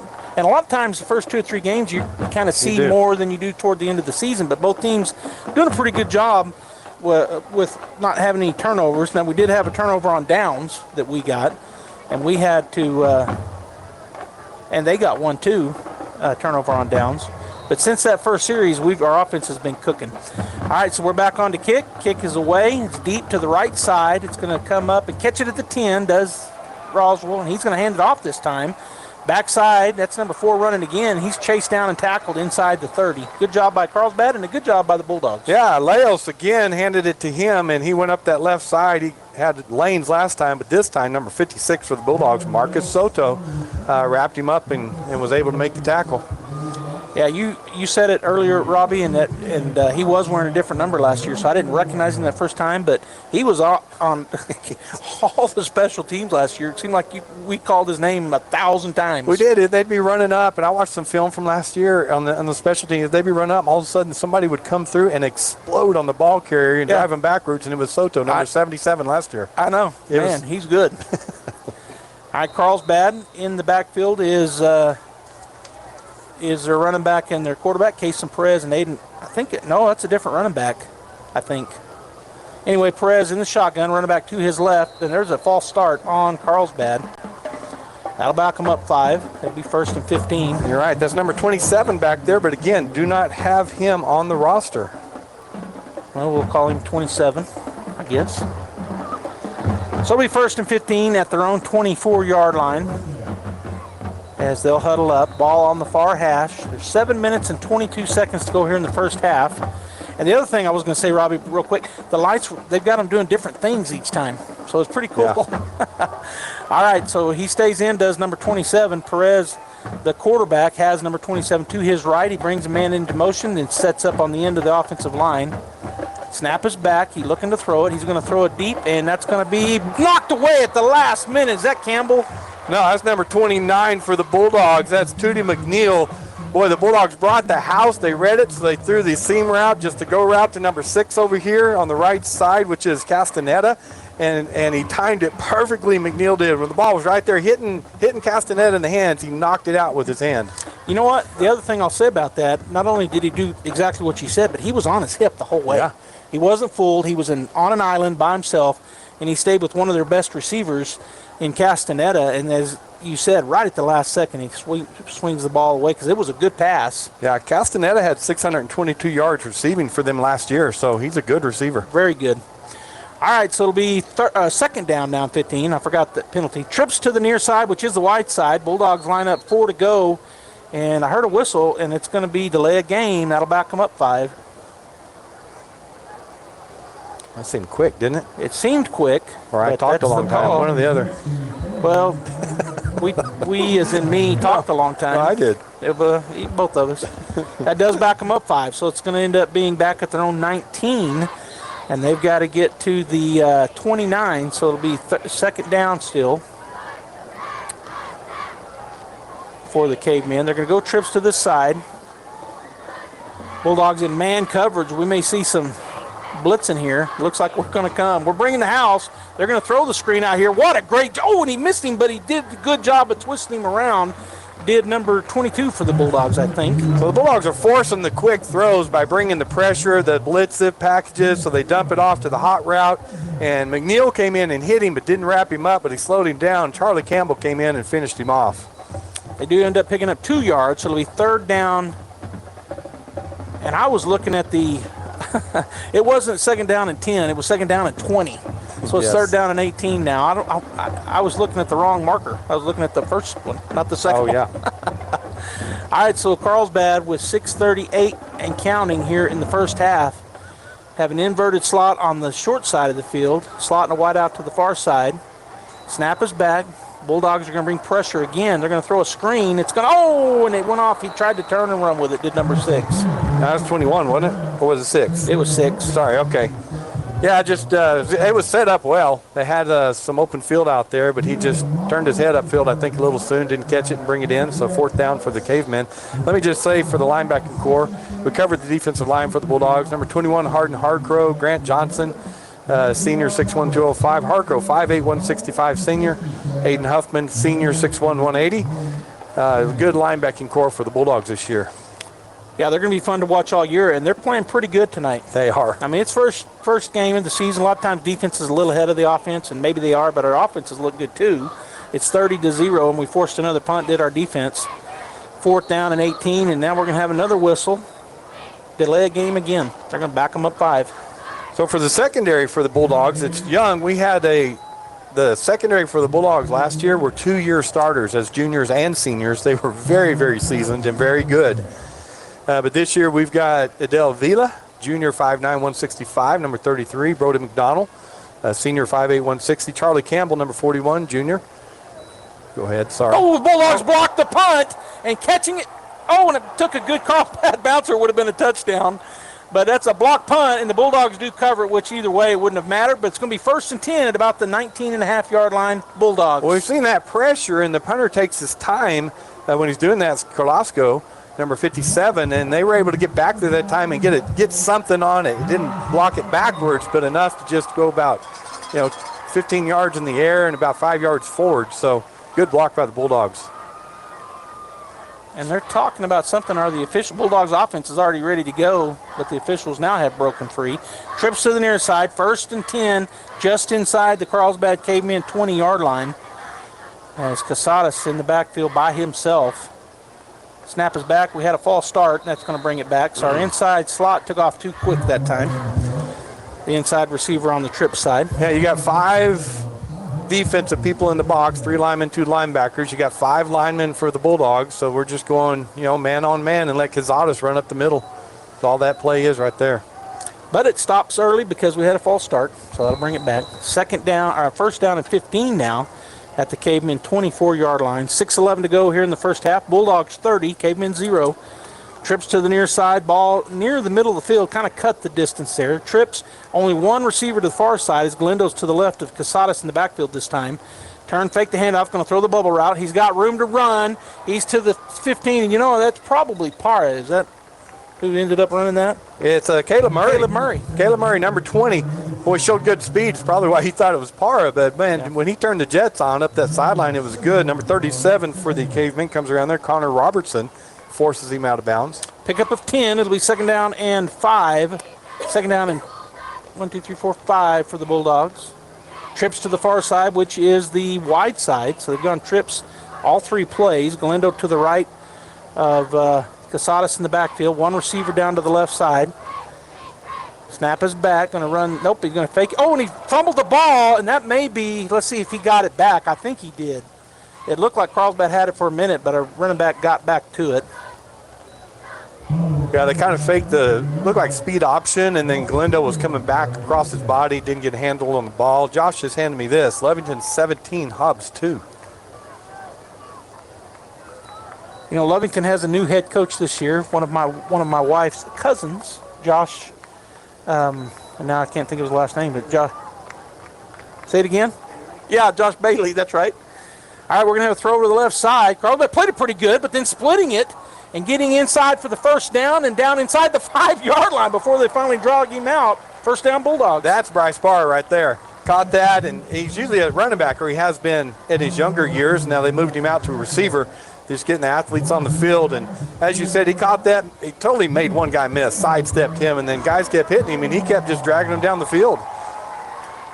So a big play there. 1st and goal at the 4-yard line. Yeah, Josh Bailey is one of my wife's first cousins, and he's the new coach over there. And I've watched some stuff on him this off season, and he thinks they're going to be pretty good. All right, here's the snap. Going to turn, hand it off, and met right there. Boy, the Bulldog offensive line that time didn't get where they needed to be, and he was hit right at the line of scrimmage. Yeah, something happened on that. That play just looked weird from the get-go. I didn't know if I was waiting for a false start or something. It's like the line was late getting off the ball, so there was nothing there for Galindo. So 2nd and goal at the 4. He got to the to the line of scrimmage, and that's all. Carlsbad has a big band. They do. Yep. All right, so 2nd and goal, 4-yard line, man in motion. Going to fake the little pitch to him and looking to throw it now. Quesada says, whoop, whoop. He turns around and goes back. Oh, and he fumbled the ball. You don't know where it's at. I think, did he get it back? Yeah, he got it back, but boy, and there we're seeing some first game jitters a little bit now. Yeah, and boy, he's just trying to make things happen. He's carrying that ball in their right hand, not tucking away as he came around there, and they got it slapped out of there. So good job recovering it, but what a loss for the Bulldogs. All the way back to the 21-yard line, 3rd and goal from the 21. Well, this happened on our last drive. We kind of went backwards when we got down inside, but we scored. We need more room. Maybe that's all it is. We got a wide out and a slot to the near side, a wide out and slot to the far side. Ball on the left hash. 3rd and long, 21 yards, 3rd and goal. Man in motion, going to fake that. He's looking to the left side. He's going to throw it over there. Up, and just couldn't bring it in. Good throw and a good try to come back to it, but it falls. That's Parra over there. They just singled him out on the defender, threw it up, and it was just a little high. He went up as high as he could and went off his fingertips, just couldn't bring it in.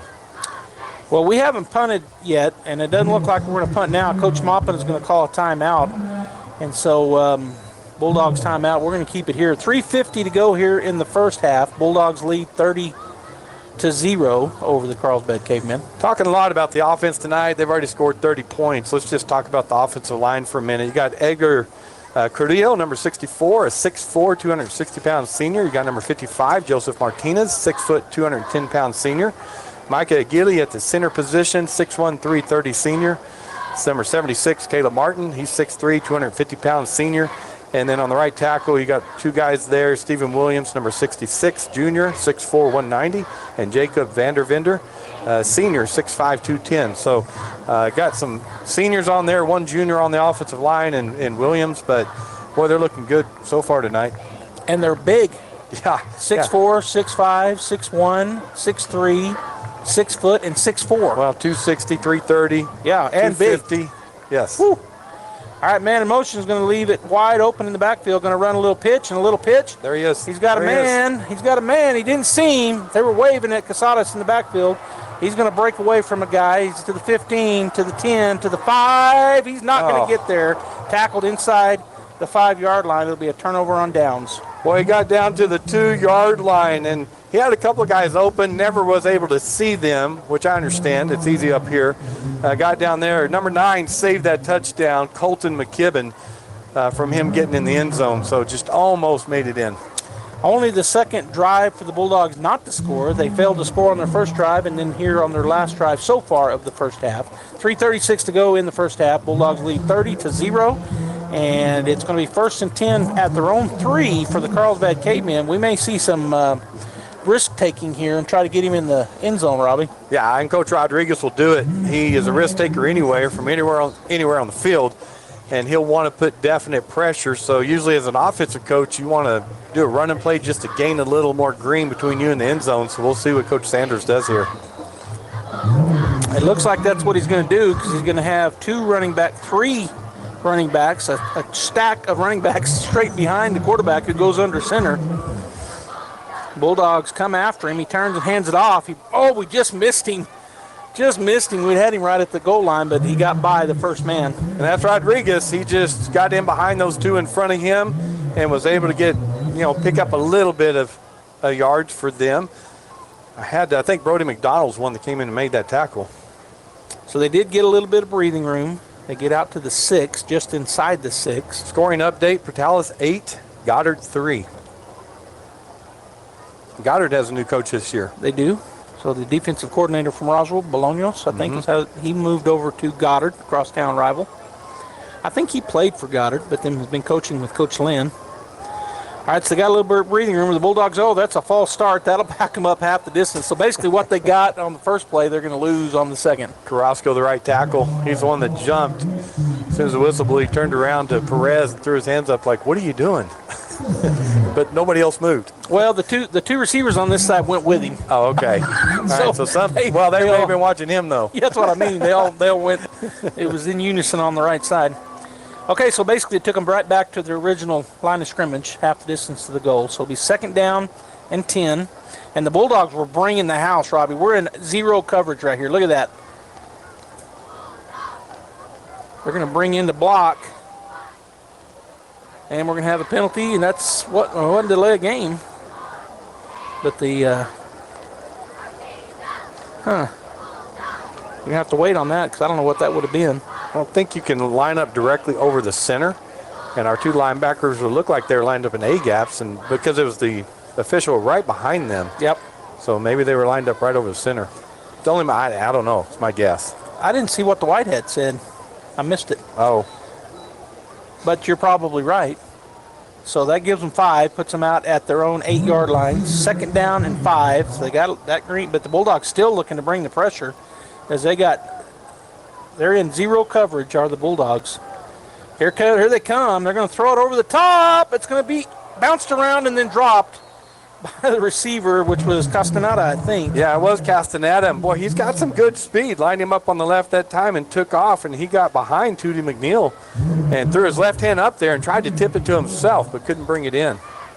Our safety over the top was coming, but you're right. He didn't get there before the ball dropped. So it'll be 3rd down and 5 at their own 8-yard line. 2:13 to go here in the first half. 30-0 if you're just joining us here on one of our many ways you can watch and listen. Thanks for tuning in. 3rd down and 5. Bulldogs back out of that full pressure. Snap is back. Turn, hand it off to Big 27. Boy, the Bulldogs played it perfectly. And they're going to say he was outside the 1-yard line. Or outside the goal line, Robbie. It's just going to be a loss of 5 and 7 and right at the 1-foot line. Johnson and Grantham. Grantham created that with his depth in the backfield. He had to try to go around him, bounced off of him. He couldn't bring him down. Put him in the end zone. Then Johnson just came in there and made the tackle. So great job of those two young men. So 4th down, right, and will we go after it? We blocked their last punt. We went after it. The first 3 punts they did, we didn't go after him. The last one we did, and we got a block, so we'll see what the Bulldogs decide to do here. It's a short spot there for the punter. He's normally about 13 yards deep. Now he's going to be about 9.5, right at the goal line. Campbell and Jet Whitmire back deep for the Bulldogs if they do get it off and punt. And the other side of it is we may want them to punt it. And yeah, set it up. And now we're going to have a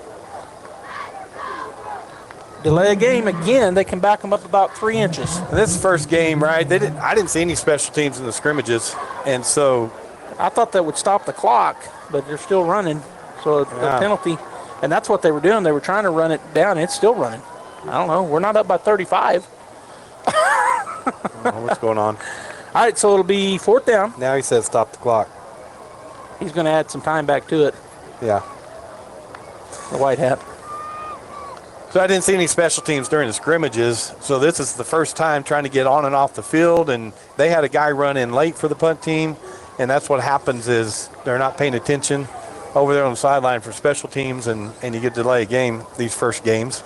And the other thing is that I think that's their 4th or 5th delay of game, and you're right on special teams especially, but I think trying to get those plays in, running them in instead of signaling them in probably is part of it. So we're adding back 11 seconds, or 12. So 1:09 on the clock, and 4th down. First game for the refs, too. He forgot to give the signal to stop the clock. Yeah, and it's first game for me and you. That's true, too. I'm messing up more than everybody else. No, you're doing great. All right, so he's back right. He's got his heels on the goal line. He needs to be careful. Kick is away, and the Bulldogs will have a chance if they want to, and we're going to catch it. And he's got one man blocked. Another, big block around the left side. He's got Bulldogs in front of him. He's to the 10, to the 5. Touchdown, Artesia. Well, calling me down at the 1. Oh, he couldn't have seen that from back there.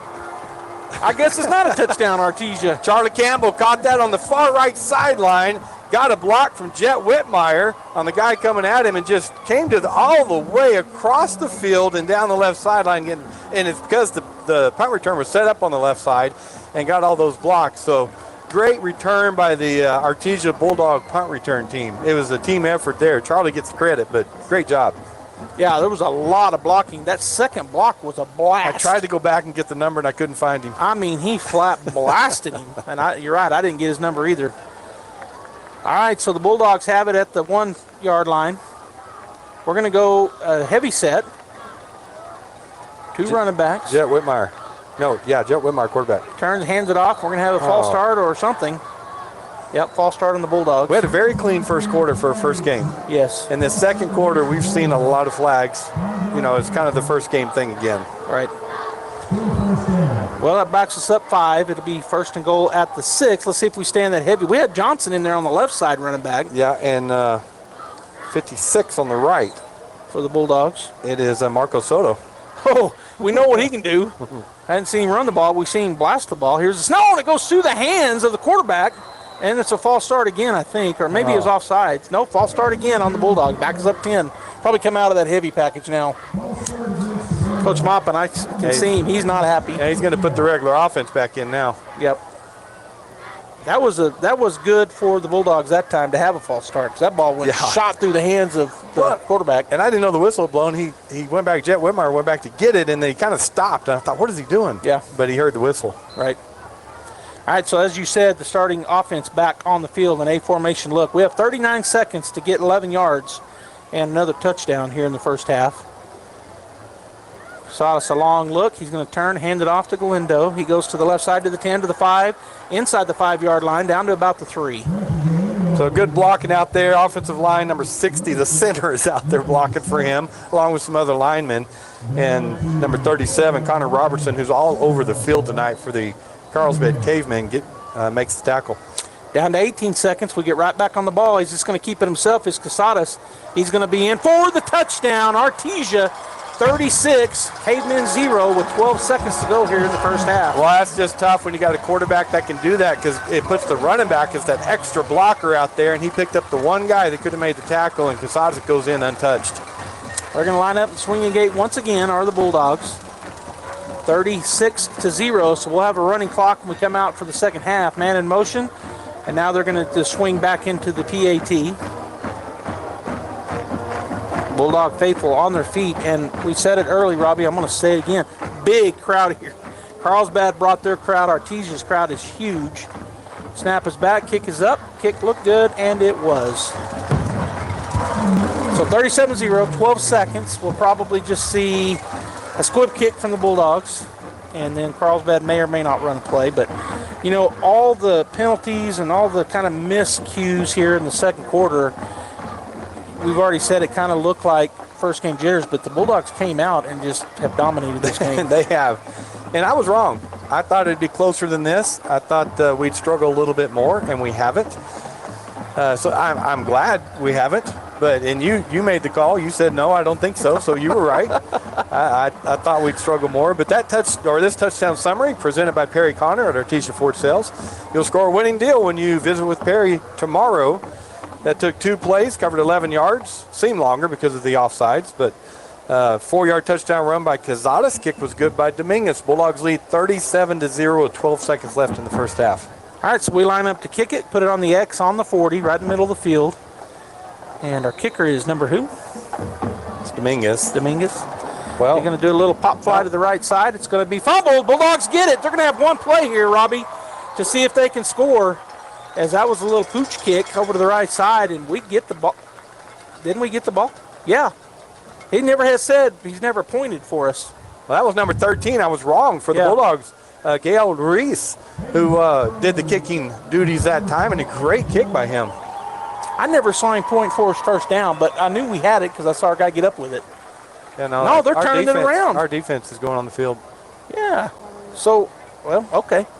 I thought our guy got up and handed it to him, but apparently he did not. Oh, there goes the offense on the field. Well, did they point the wrong way? Because they pointed like it was first down Carlsbad. Yeah, no, so they're saying it's our ball now. I think. Yeah, the offense is on the field.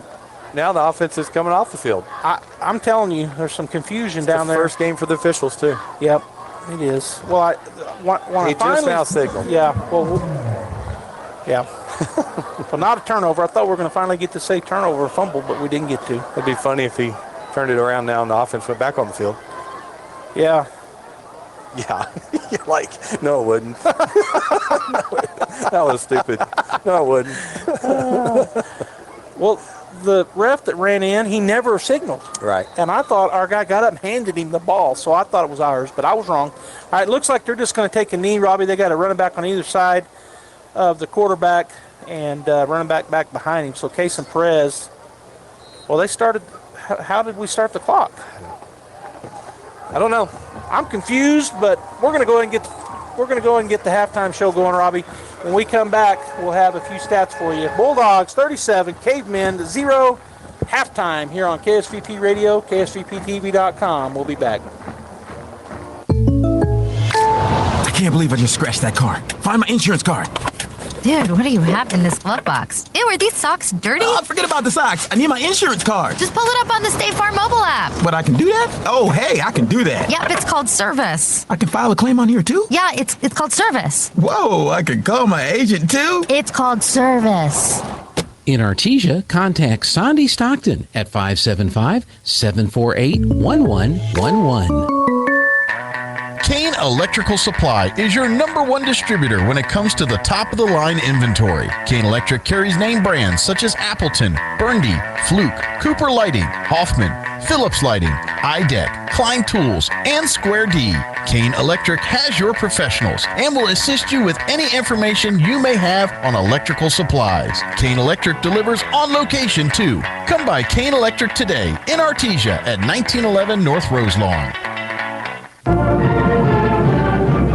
Devon Energy is proud to support Artesia High School athletic programs. By partnering with Artesia, we're making an investment in the long-term future of our community.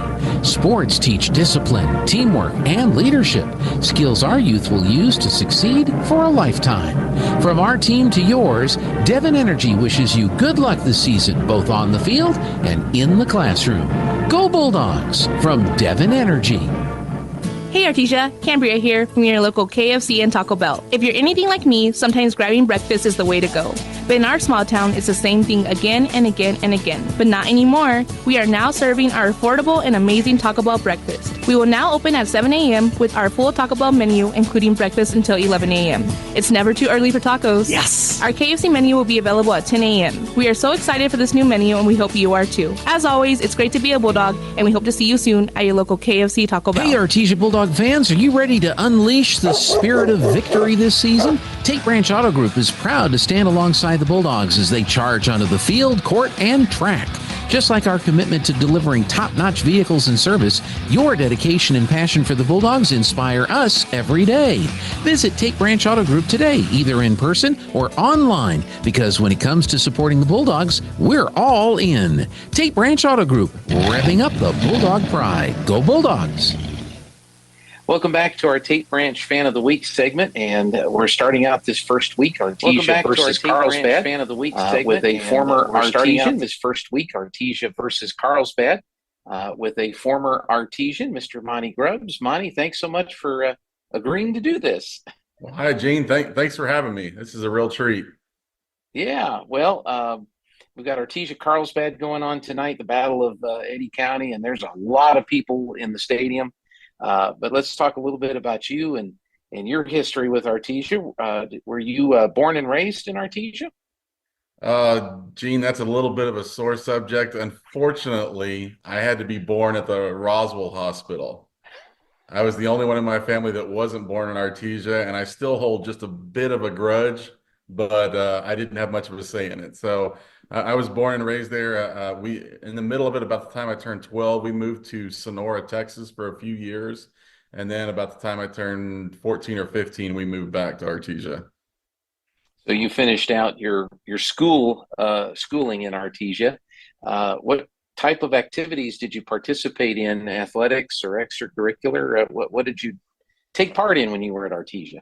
So the biggest thing when I was living in Texas, I developed an issue with my back, and I had an orthopedic surgeon tell me that you can take one more hit and you'll never walk again. So that was the end of my playing football. And when we moved back to Artesia in the summer of '94, Coach Steve Hatanis heard I was back, and he had work for me. And I was asked, but it was kind of a voluntold type thing. And I became a manager for the Bulldog football team. I did that all 3 years in high school, and it was an absolute great experience. It was almost like a full-time job, at least most of the year, and I'm really thrilled that I was a part of it. It was a great experience. You mentioned Coach Atanis. Who are some of the other coaches on the staff that you got to work with? I was extremely fortunate while I was there. We had, obviously, Coach Henderson was there, Cooper Henderson was there, Mike Worley, Randy Dickerson, Larry Combs, and Ridge Bowden, all huge influences on me, especially Mike Worley and Coach Henderson. Still have relations with them. Still always, I see them every time I'm home in Artesia, and just it was a huge influence on my life, standing next to men like that for 3 years and learning how to motivate people, how to work with people, and generally just how to be a man in today's society. What is the most exciting thing about being a manager on a high school football team? I think the most exciting thing, and I don't know if exciting is the right word. Exciting is winning, because when we win on the field, we all win and the whole town wins. But the most satisfying thing was people relied on you to get things done, because you were a cog in the wheel. And if you didn't take care of your responsibilities, just like everyone on the field, then things would start to slip away and get things would get missed, and everyone on that field, everyone in that stadium is important, including the managers and the video guys, and absolutely, it was very instilled in us that we had responsibilities, and I love that part. I love people relying on us. That's great. Now, after graduation, what did you wind up doing? Did you go to college or right into the workforce? So, at Mr. Knoll's bequest, I did a year or two of college, and I didn't apply myself very well, to be honest. And then I ended up, like everybody else does, I went to work in the oil field for several years. And then in about 2009, my wife Chris and I moved to Las Cruces, where she's from. She had been teaching a couple of years in Artesia, or a few years at that point, actually several years. And we moved to Las Cruces, and I went back to college and became a paramedic. And I've been doing that ever since 2009. Wow. And so you're not in Las Cruces, though. You're in Lubbock, right? No, as of about 2 years ago, when Chris could retire from the school system, we moved to Lubbock. She took a new job where she needed an airport pretty close, but we wanted to live in Texas, and we're still close enough that we can get home to see her family and my family pretty easily. And are you still a paramedic, or what do you do now? I am a paramedic by licensure. I have one of those work from home jobs where I work in kind of what you would call compliance or quality assurance. My job basically is to help other paramedics and EMTs be the best that they can be, if you will. Well, that's pretty exciting. And I'm sure as a paramedic, you were on some interesting calls in your career. Yes, sir. I did 13 years on the street, 7 years as a supervisor. It's one of those things, you get to be present for a lot of amazing moments, a lot of beautiful things, and you get to be present for a lot of really negative things. And that's just part of the job. That's what we go out and do every day. And I'm proud to say that I did it for years now. That's right. Now, one of the traditions, or one of the things that I guess you kind of started, was having an actual real live Bulldog dog down on the sidelines during the football game. Did you start that, or did you kind of restart something that had happened in the past? So really, I didn't start it. I want to be super clear. My wife insisted on getting a Bulldog, and I found out, and this was in $2002, what an English Bulldog cost, and I wanted nothing to do with it. And so, of course, we got one. And his name was Winston, and he's become pretty notable, especially around the entire state of New Mexico. And it was actually Coach Henderson's idea one day. He said, over in Las Cruces, they have that border collie that goes out and gets the kicking tee at the football games. He said, "You think Winston would do that?" and my wife Chris and our friends Lee and Brenda Blevins, their dog trainers that worked with Winston, they got it done really in the span of a few weeks. And he did that for 4 years and loved every minute of it. He did it until his arthritis kicked in and he just could not stand that amount of running anymore. Right. But that really started something, because when you go to an Artesia game, it's the game is important, of course, but there's so many things that go on around the game. There's the band, there's the bell, the cheerleaders, and one of the really extra special treats during that period was when Winston would go out and fetch the tea. Yeah, it was a really great experience. And I want to say that Winston died when he was about 12 years old. And a year or two later, I was in Coach Henderson's office just saying hello because we were back in town from living in Cruces. And I looked up on his billboard in his office. He had all those pictures, dozens and dozens of pictures of students. And Winston's picture was up on Coach Henderson's wall years after the fact. And I'm going to tell you, that's some hometown pride right there. I was really touched by that. And I let him know that I appreciated that. We all did. Hey, no, absolutely. You get to come back and watch the occasional football game. You get the chance to come home to Artesia from time to time. Yes, sir. We've been really fortunate the last several years. You know, I have two nephews, Chaz and Bo Matthews, and they both graduated college now, but they played. And when they started playing, Chris and I made the decision that we needed to be home to see them play. And we were fortunate with our jobs, my seniority and her seniority. We would take off on Friday afternoons and come home to Artesia. And we've done that for years, and we've continued to do that, you know, living in Cruces and now living in Lubbock. We still make all the home games, and we make as many of the away games as we possibly can. So. Well, that's great. And I know people still remember Winston, and I know your name comes up from time to time. People remember all of that, and really appreciate the work that you guys did to make that happen. Anything else you'd like to mention to the Artesia Nation today? You know, I just want to say that after, you know, having lived away from Artesia for a good 15, 16 years now, there's nothing better than going somewhere else. I'm in Albuquerque, Oklahoma City, Dallas all the time, and people know who the Artesia Bulldogs are.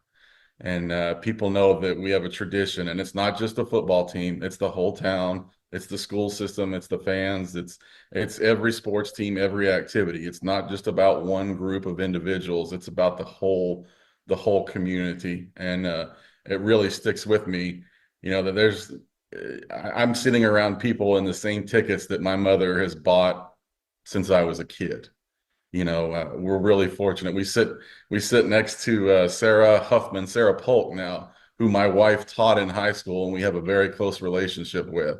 And on my right is Mr. and Mrs. Hotling, and up above me is the Trouble Fields. And you cannot replace that type of feeling of coming home and everybody showing up to support each other. Well, it's Artesia Carlsbad. It's the first game of the season. It's a game where the Bulldogs are going to go for 3 in a row, which has happened before, but it's been a little while. And there's a lot of anticipation, and there's going to be a lot of people in the Bulldog Bowl. And we're glad that you and your wife are amongst those that are here to watch the game this week. Monty Grubbs, thank you so much for being our guest. And Perry at Tate Branch has gotten a Adobe Rose gift card for you and a very special Bulldog Fan of the Week mug in Bulldog Orange. And we're going to get those to you this weekend for being our guest. Excellent. I really, really appreciate it. This has been such a cool deal.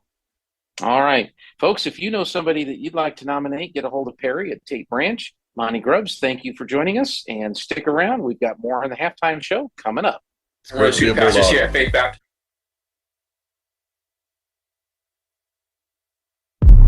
Hi, my name is Josh Howard. Hi, my name is Nate Alanis, and we're the student pastors here at Faith Baptist Church. I want to invite you guys to fifth quarter, September 13th, right after the football game. We'll be hanging out back here in our parking lot. We're going to have all kinds of cool stuff for you. We're going to have food, DJ Drowsy Drew. We're going to have a foam pit with our foam daddy. Foam party. It's going to be amazing. We're going to have 9 square, gaga ball, jumpies, bull rides, all kinds of cool stuff for you. And the best thing is it's totally free. Go Dogs.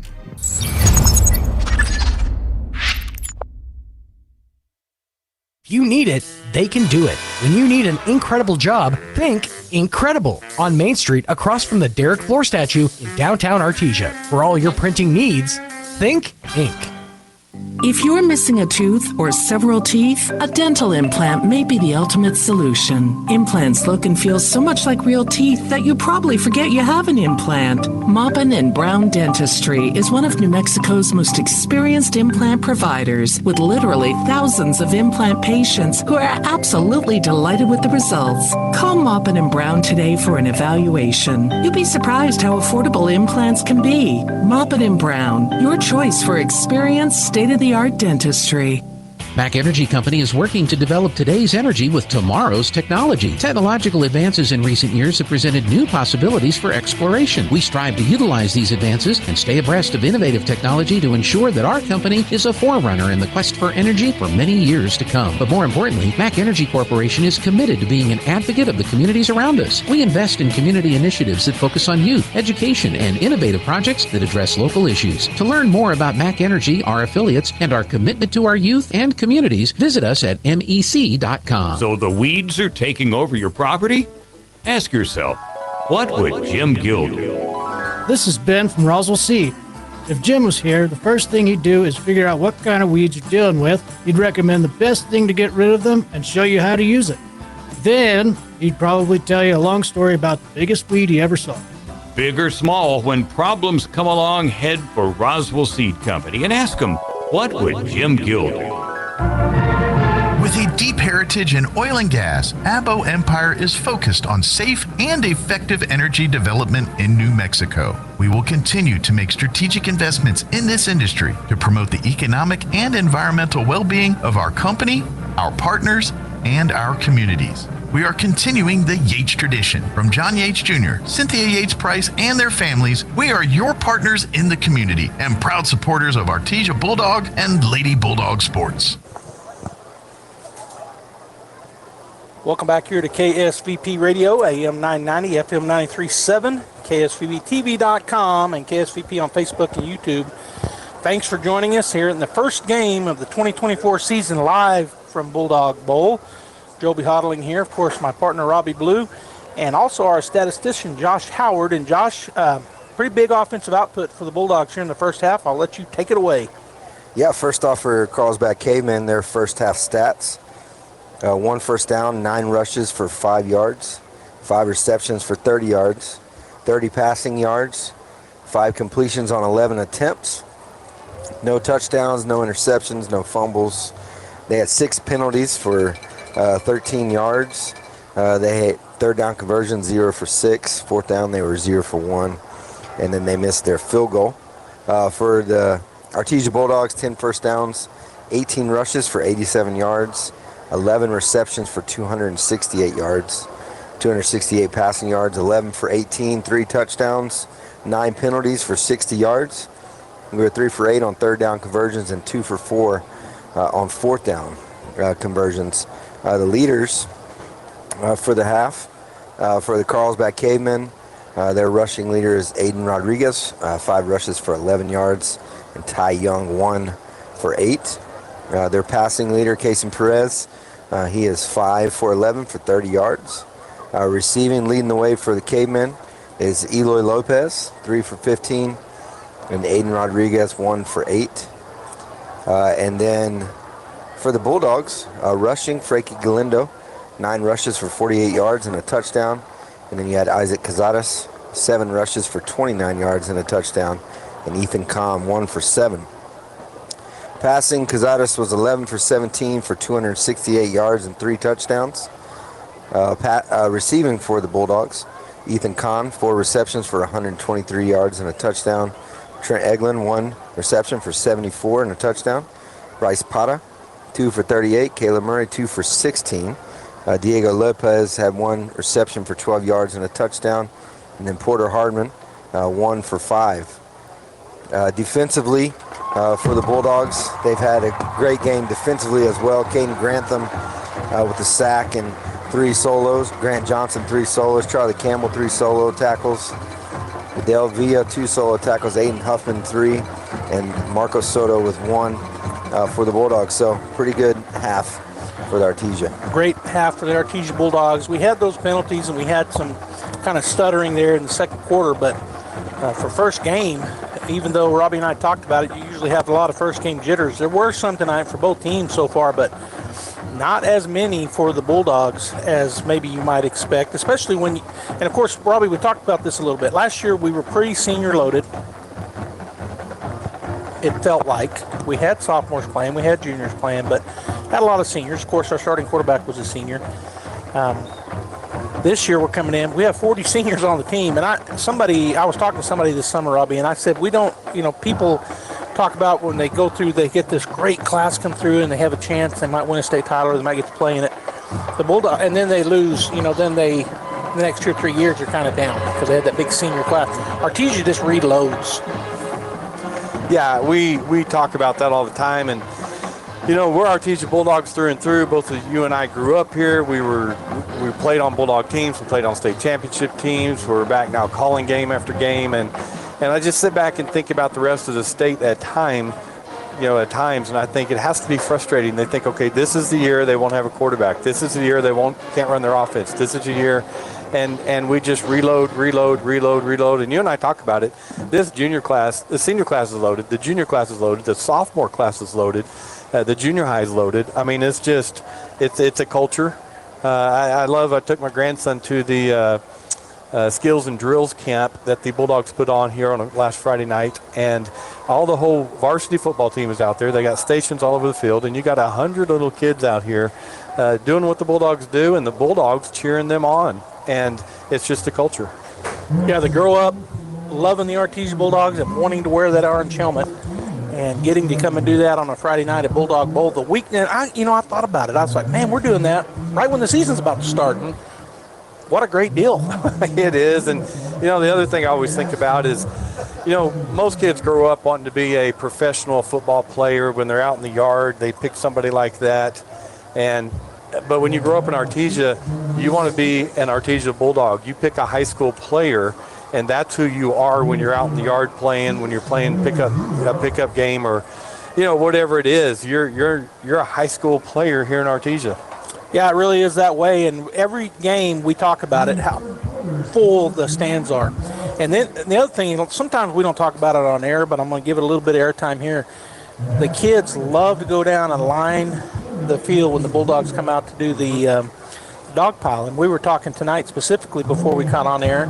You had some grandkids down there, and Josh had his son down there, and it's just fun to see those kids love Bulldogs. Yeah, well, my grandkids make me get on YouTube and play the Bulldog highlights from any game, and Randall Hamilton always does it, so shout out to Randall. He does such a great job with that. Yep. And he'll always start with them walking down the ramp, then they do their pop in the end zone, and they run through the banner, and they do the dog pile. And that's all they want to watch.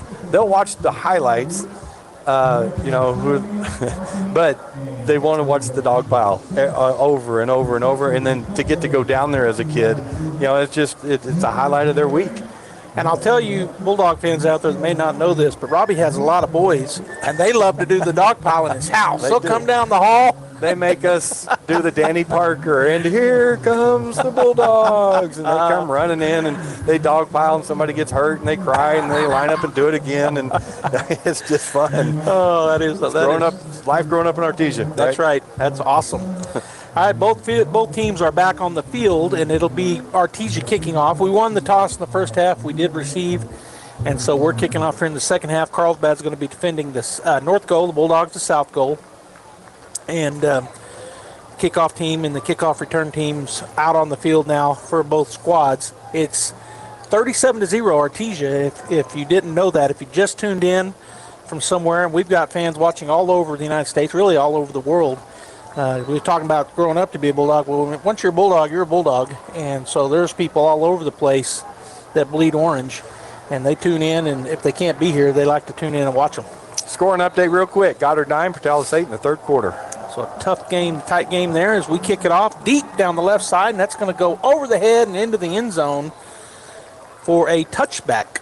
Boy, Parrish did the kicking for several years for the Bulldogs, and we talked about what a weapon he was. He could do anything with that ball in the kickoff, and that was Dominguez. We've seen him squib it. We've seen him kick it short, and that time, well, he's got a leg. As it hit about a yard short of the end zone and went through the end zone. All right, so the Bulldog defense coming onto the field again. Of course, they're looking for a shutout. Right now, they've got it. It's 37-0, and they played some pretty good ball, have the Bulldog defense. It will be a running clock. And it will be a running clock as we lead by that 35-point run rule. So the clock started, even though Carlsbad wasn't on the field. The White Hats started it. All right, so 2 slots and 2 wideouts, 1 on each side in those positions. The quarterback in the backfield with his running back to his right for the Carlsbad Cavemen. Snap is back, looking to throw the ball. He's going to throw it. It's caught and immediately hit and tackled after a pickup of about 4. It's number 17 on the catch for the Carlsbad Cavemen, and that is Alexander Chavez. Made a good catch, and then Huffman came and hit him immediately, made the tackle. They got 2 17s on their roster, and on my roster it says Richard Hernandez. So but who knows? You're right. We're not sure. I picked the first one I saw. Yeah, well, which makes sense. You look down and saw 17. I looked at anyway. All right, so here's the snap. Going to turn, hand it off, trying to bounce it outside. The Bulldogs there, and that's a tackle for loss of about the 3 they gained, so it'll be 3rd and 10. Nowhere to go is defensive tackle Chris Aguilar, the junior, 6'1", 250-pound football player, wearing number 99, just wrapped him up and smothered him, and 2 other Bulldogs came in there, but good job by Aguilar. So we're probably going to see that. He's rotating in. We're going to see a lot of that here in the second half with the big lead. We're almost down to 10 minutes already and just 2 plays run. That running clock always gets me. I forget. It's just running. So it's just like, 5 minutes run off. It's 5 minutes. All right. Here's a snap, and it's a penalty on the field, and it might be offsides on the Bulldogs, and it is. So did I hear you right? I know. The running clock is running. Yeah, and it's just 5 minutes. It's 5 minutes. It's 5 minutes. Yeah. Yeah, because football time, 5 minutes could be That's true. 30 minutes. No, you're right. But it always fools me. Well, and I'm glad you explained that, because that's true. Especially at the end of a game. It could take forever. It feels like 5 minutes in a normal football, and not to feel like it. It can just last for 20 minutes. Yes. Penalties, stop a play on a drop pass or go out of bounds. But we're down to 9:49 and counting. 3rd down and 5 after the offsides on the Bulldogs. Bulldogs bringing some pressure. It's going to be caught and immediately hit after a pickup of only 3 on a little in route.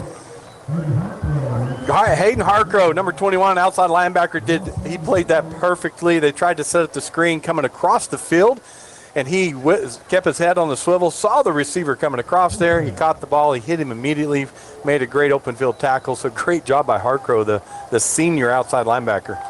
The Bulldogs in 3 plays right there, not counting the offsides, were right there on all 3 plays. There was at least one Bulldog right there when the ball got to the receiver or when the running back tried to get around the corner.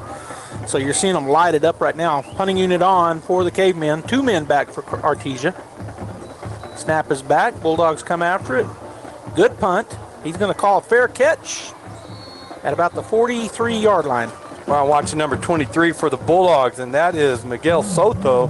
He almost blocked that punt. I mean, he barely missed it, maybe by a foot. He laid that body out, stretched out there, and just missed it. Good effort by him, though. All right, so it'll be 1st and 10 for the Bulldogs at their own 43-yard line. After Campbell, it was a good punt. It was high and it was deep. He had to go back to get it, and he called a fair catch, probably wisely, for the junior. 8:24 and counting. This is going to go by really quick here, as my redundancy of what I said. Yeah, it's 5 minutes. It's 5 minutes. It went by real fast. It's a great statement. That was a weird statement. All right, A formation look. Casadas takes the snap. They bring a late blitz. It's going to be caught out here at the 49-yard line. Just a stop route, and that's a 1st down.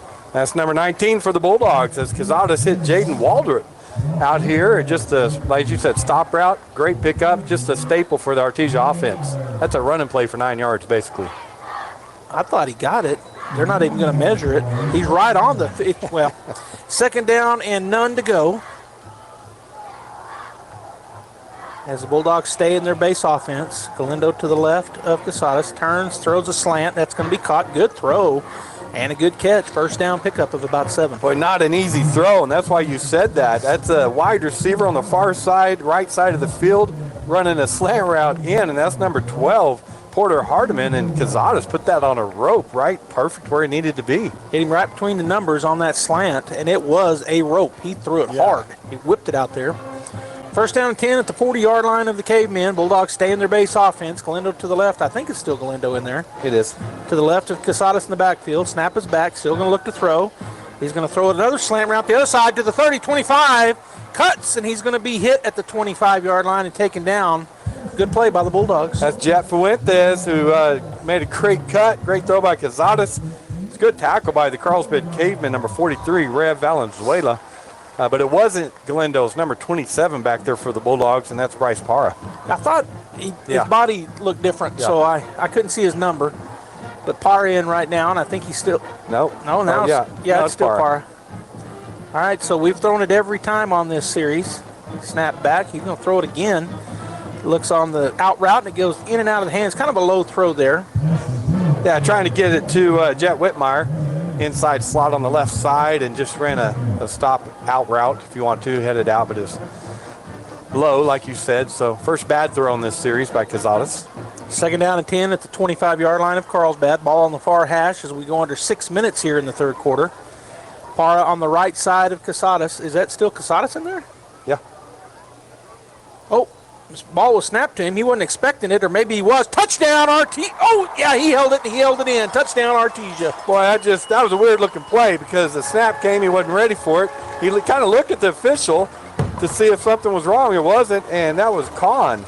I think, that was Kahn that just took off streaking down the field and caught his second touchdown pass, which was a great catch because, as you said, it wasn't easy to bring in, but he did. Well, he threw it on a rope, and the defense stopped. Yeah. Everybody thought there was something happened because Casadas stopped as they come out of the swinging gate and line up for the PAT. Yeah, he caught that snap. I don't think he was expecting it. No. He caught it, and he just looked for a minute, and the defense didn't go, but you know who did? Kahn. Kahn did. He did. He streaks in for just a straight two-him touchdown. The kick is up, and the kick is good. 44. I was waiting for that point to go up there. 44-0 Artesia with 5:37 to go here in the third quarter. We'll be back. Innovation, service, integrity, and knowledge. J.S. Ward and Son Insurance Agency. Auto and home, life and health, personal and commercial. Bonds too, since 1925, we have the coverage for you. Innovation, service, integrity, and knowledge. J.S. Ward and Son Insurance Agency. Robbie, we got some stats. This touchdown summary presented by Perry Conner at Artesia Ford Sales. You'll score a winning deal when you visit with Perry tomorrow. A scoring drive took 5 plays, covered 57 yards. Capped off by a 25-yard touchdown pass from Casadas to Kahn. The kick was good by Dominguez. 44-0, the Bulldogs lead. And Lovington, Joby, is leading Hobbs 17-9. That's something right there. Lovington, always a tough team. In the third quarter. Yeah. All right, so we're on ready to go here. Ball in the middle of the field on the X for the kicker.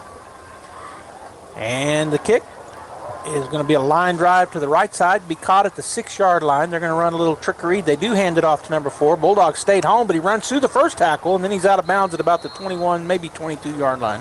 Ran out of bounds over there by Miguel Soto.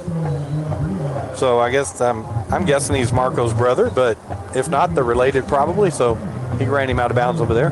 That's twice or 3 times that they've caught the ball over there on the left side of the kickoff team, and that's number 21, Rodriguez, and he hands it to number 4 going back to the left side. So they keep trying to set it up on that left side. And to number 4, I think he's returned every kick.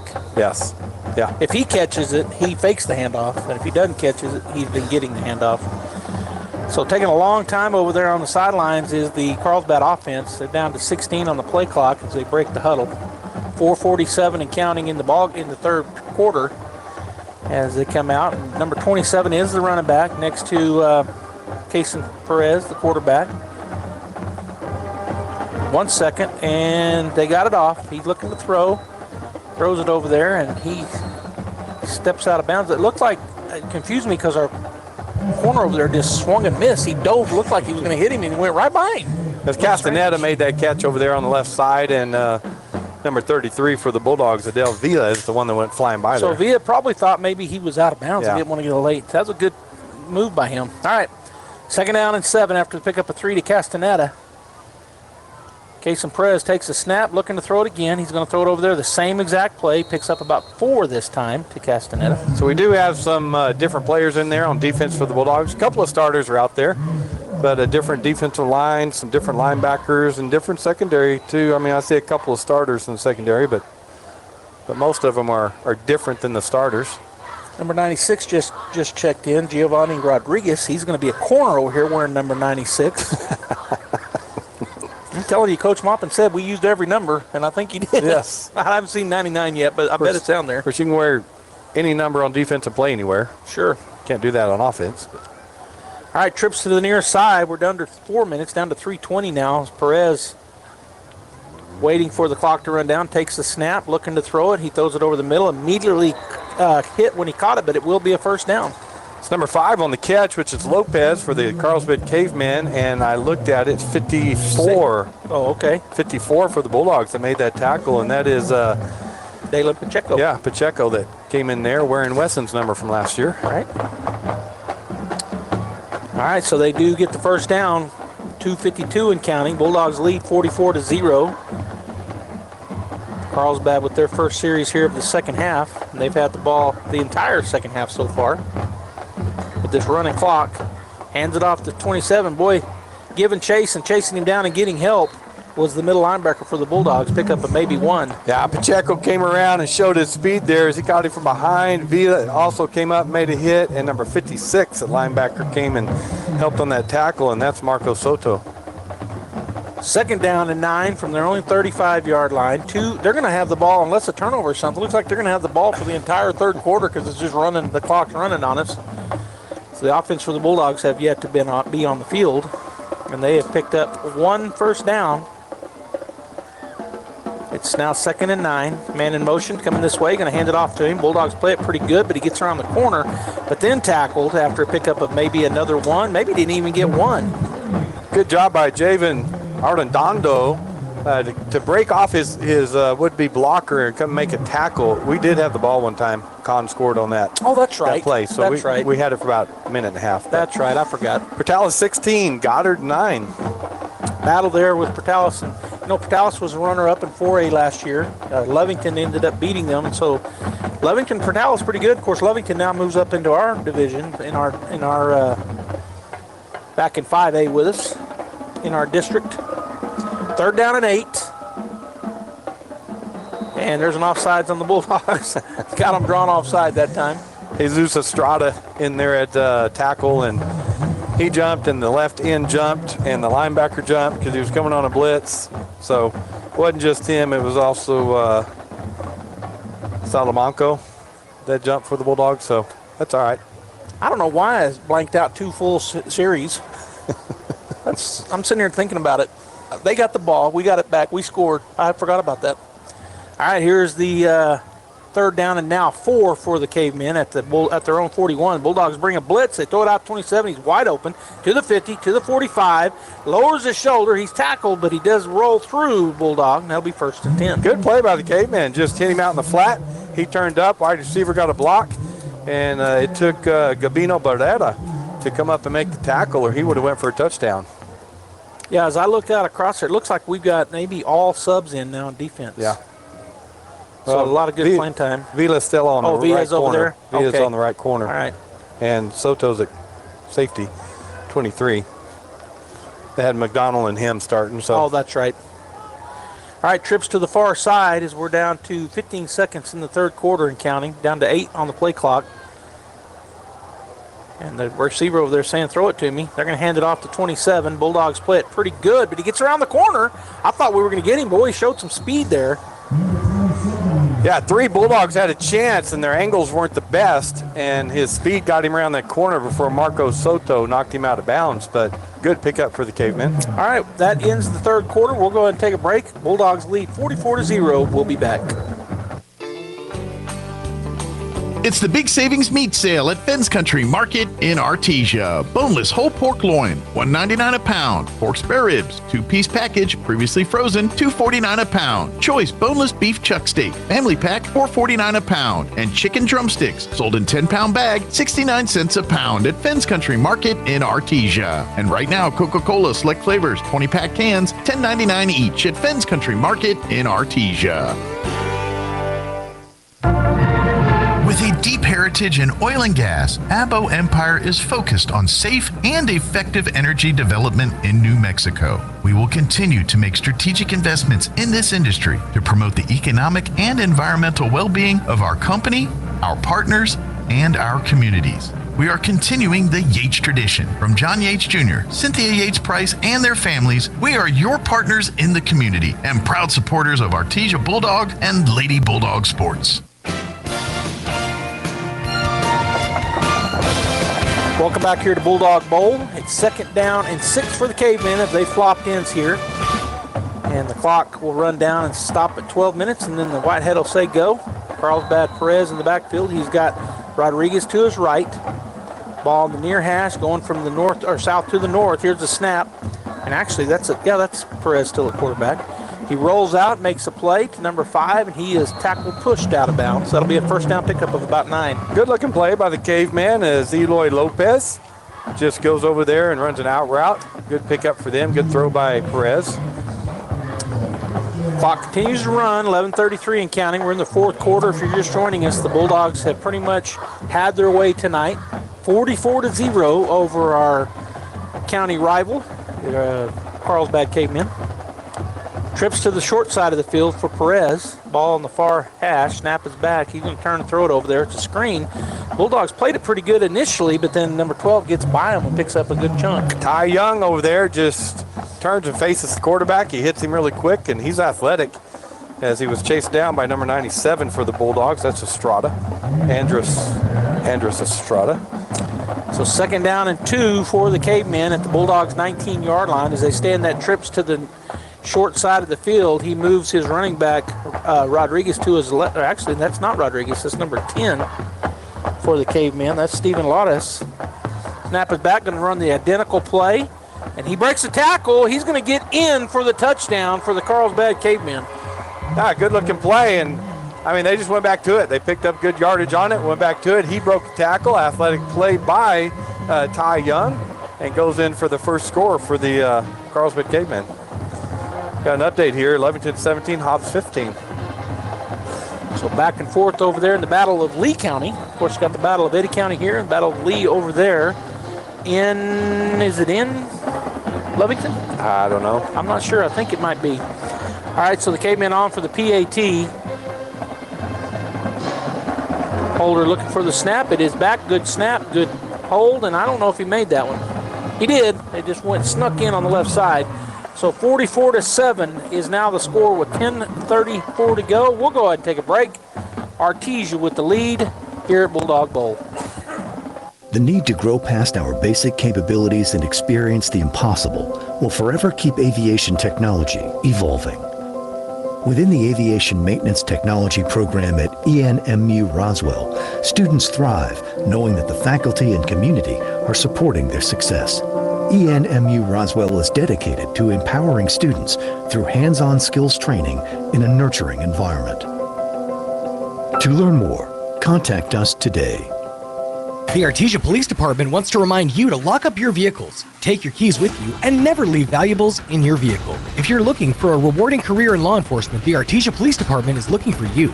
The department is currently hiring certified and uncertified officers. Take advantage of a great retirement plan, paid leave, and medical benefits. Apply in person, online, or call 575-746-5000 for more information. The Artesia Police Department is an equal opportunity employer. And please always remember, don't drink and drive.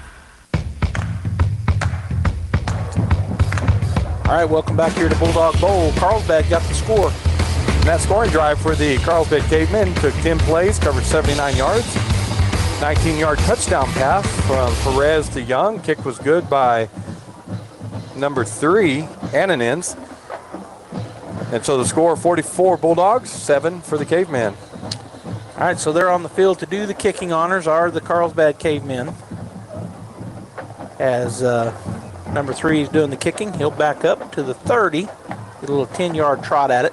See if they onside or just kick it deep. They're going to kick it deep, and that's a big, deep kick. And that'll go into the end zone for a touchback. Yeah, a couple of yards into the end zone. He's the one that tried the 44-yard field goal attempt in the first quarter. It was just short, so he's got a good leg. So the Bulldog offense will come out. We'll see what, if any, changes are made. And we are going to have a new quarterback, it appears, as I see our junior quarterback looking over at Coach Maupin. New offense in there also. Yeah, so new offense for everybody else probably knew as well. So that's Derek Warren, the junior quarterback, talking to Coach.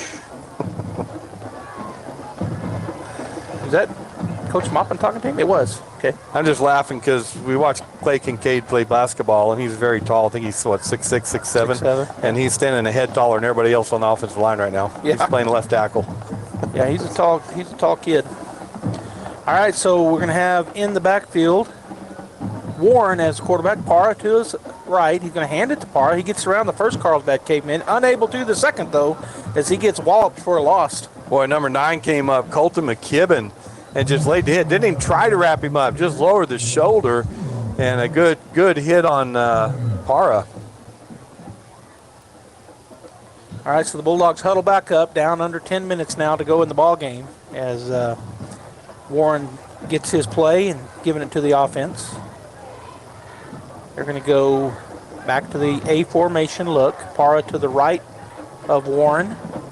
Second down and 12 for the Bulldogs at their own 18-yard line. Snap is back, gets to his hands, but he catches it. Going to throw a screen to Parra. And there is it. Oh, and that was a face mask. They caught it. They saw it. Yeah. I think that was number 9 making the tackle and got a hand on the face mask. Colton McKibben again. Yeah, it was a good call for that bobbled snap as he got a hand on it, went up in the air, had to wait for it to come down, so didn't have to try to get his eyes down the field, just do the screen real quick. But he did get the face mask, so it'll be penalty yards for the Bulldogs. That'll make it first down after the mark-off of 15 yards. So first and 10 for Artesia out at their own 33-yard line. Ball on the far hash as they're going from the north to the south are the Bulldogs. As Warren gets his play, drop back into the huddle. 9:24 and counting in the ball game. 44-7 is our score. That standard A formation look, Parra to the left of Warren in the backfield. Slotting right out on either side. Snap is back. Warren drops straight back, looks to his left, looks back to his right. Good throw, caught. Boy, that was a great throw and a great catch, Robbie, as the defense was right there. It was a great route by Jet Fuentes. I mean, he broke outside to draw him, and then he turned back inside, and the defender made the move with him. But a great throw by Warren was right there when he was on the inside, and then he picked up some extra yards after catch. But that was a great throw and catch. Great job by the offensive line. They formed a little pocket. And then, as you said, great throw and catch. All right, so it's first down at the 48-yard line. Warren takes a snap. They bring 5 off the corner. Ball is up in the air, and it's going to be incomplete. Boy, he started doing incomplete before it hit the ground because I think he was saying it wasn't a fumble. But in any case. Carlsbad's not done. I mean, even though that's a score. Number 19, Bubba Anderson, came off on a blitz on that left side, or Warren's left side, untouched. And he was looking to his right, never really saw him. Yeah, they're starting. I believe their starters have been in both offense and defense. And so their starters going against our second string guys. But, yeah, they're not done. They're playing hard. Yeah. So 8:07 to go as the Bulldogs have a second down and 10 after that incompletion. They're going to come up on the line and show some blitz here. They back out of it. We're going to throw a little screen. It's caught and gets across the 50-yard line down to about the 46, 47 of Carlsbad. So Bulldog answer, one of the answers for bringing the house is a screen pass. And Bryce Parr caught that, picked up some yards, makes it a manageable third down, which they're probably in 4-down territory anyway. So, yeah, it's about 3rd and 6.5 for the Bulldogs, which we're down to 7:35 and counting. Just once again want to say what a great crowd here for both teams. Big crowds. It's always fun. First game of the year, and it's just exciting. Carlsbad Artesia every single year. Snap is back, trips to the wide side. They bring it house again. Warren's trying to run away from it, which he does. Looks like he's going to keep it and run. Goes inside, spins. He's got the first down and more. Just a good job by the junior. Well, they brought the house, and in the middle, there was nowhere to go. I thought they were going to get to him, and he escaped on the left side. Then he showed some good speed, tucked the ball, headed straight up the field, and picked up the first down. So great job by Warren. So it'll be 6:55 and counting here. Bulldogs 1st and 10 at the 37-yard line of the Cavemen. Ball on the far hash as the Bulldogs break the huddle. A formation. And that may be a new running back. I don't think that's Para. Warren still playing the quarterback position. Snap is back. Going to run the speed option. Pitch it. And runner is going to try to get around the corner, which he does. He's to the 30, to the 25, and then there's a penalty come flying in. That running back's number 39, Hervé Cano, got the speed option pitch and went around the corner, as you mentioned. We do have a penalty, but I was going to say on Warren. Derek Warren's a junior quarterback, stands at 6 feet, 150 pounds. So right now, depending on, I know we got another junior that's injured and hodling, but doing a good job, Warren, as a junior down there right now. Doing a great job. And there was a hit to the head? Yeah. So a hit to the head by the Bulldogs. That'll be a personal foul. They are marking it from where the ball was spotted after the first down pickup of 12 yards. So it's going to be first down and about 14, 15. There's a 15-yard penalty. It'll remain first down. So back to the Cavemen 43. Got to get to the 27 for a first down. A formation look. Cano stays in to the right side of Warren. Takes a snap. They only rush 3. He's going to throw a screen a little bit out of the reach of the intended receiver. Trying to hit Daniel Zarate. How do you say that? Number 81. Zarate. On the slant pattern from the left side in there and just threw it out in front of him a little far. May have short-armed it a little bit with some defenders there, but incomplete. So that brings up second down and 16 for the Bulldogs. Ball in the near hash.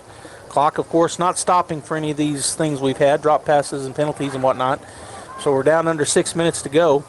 Empty backfield, trips to the wide side, which is the far side. Twins to the near side, a slot and a wide out. Snap is back.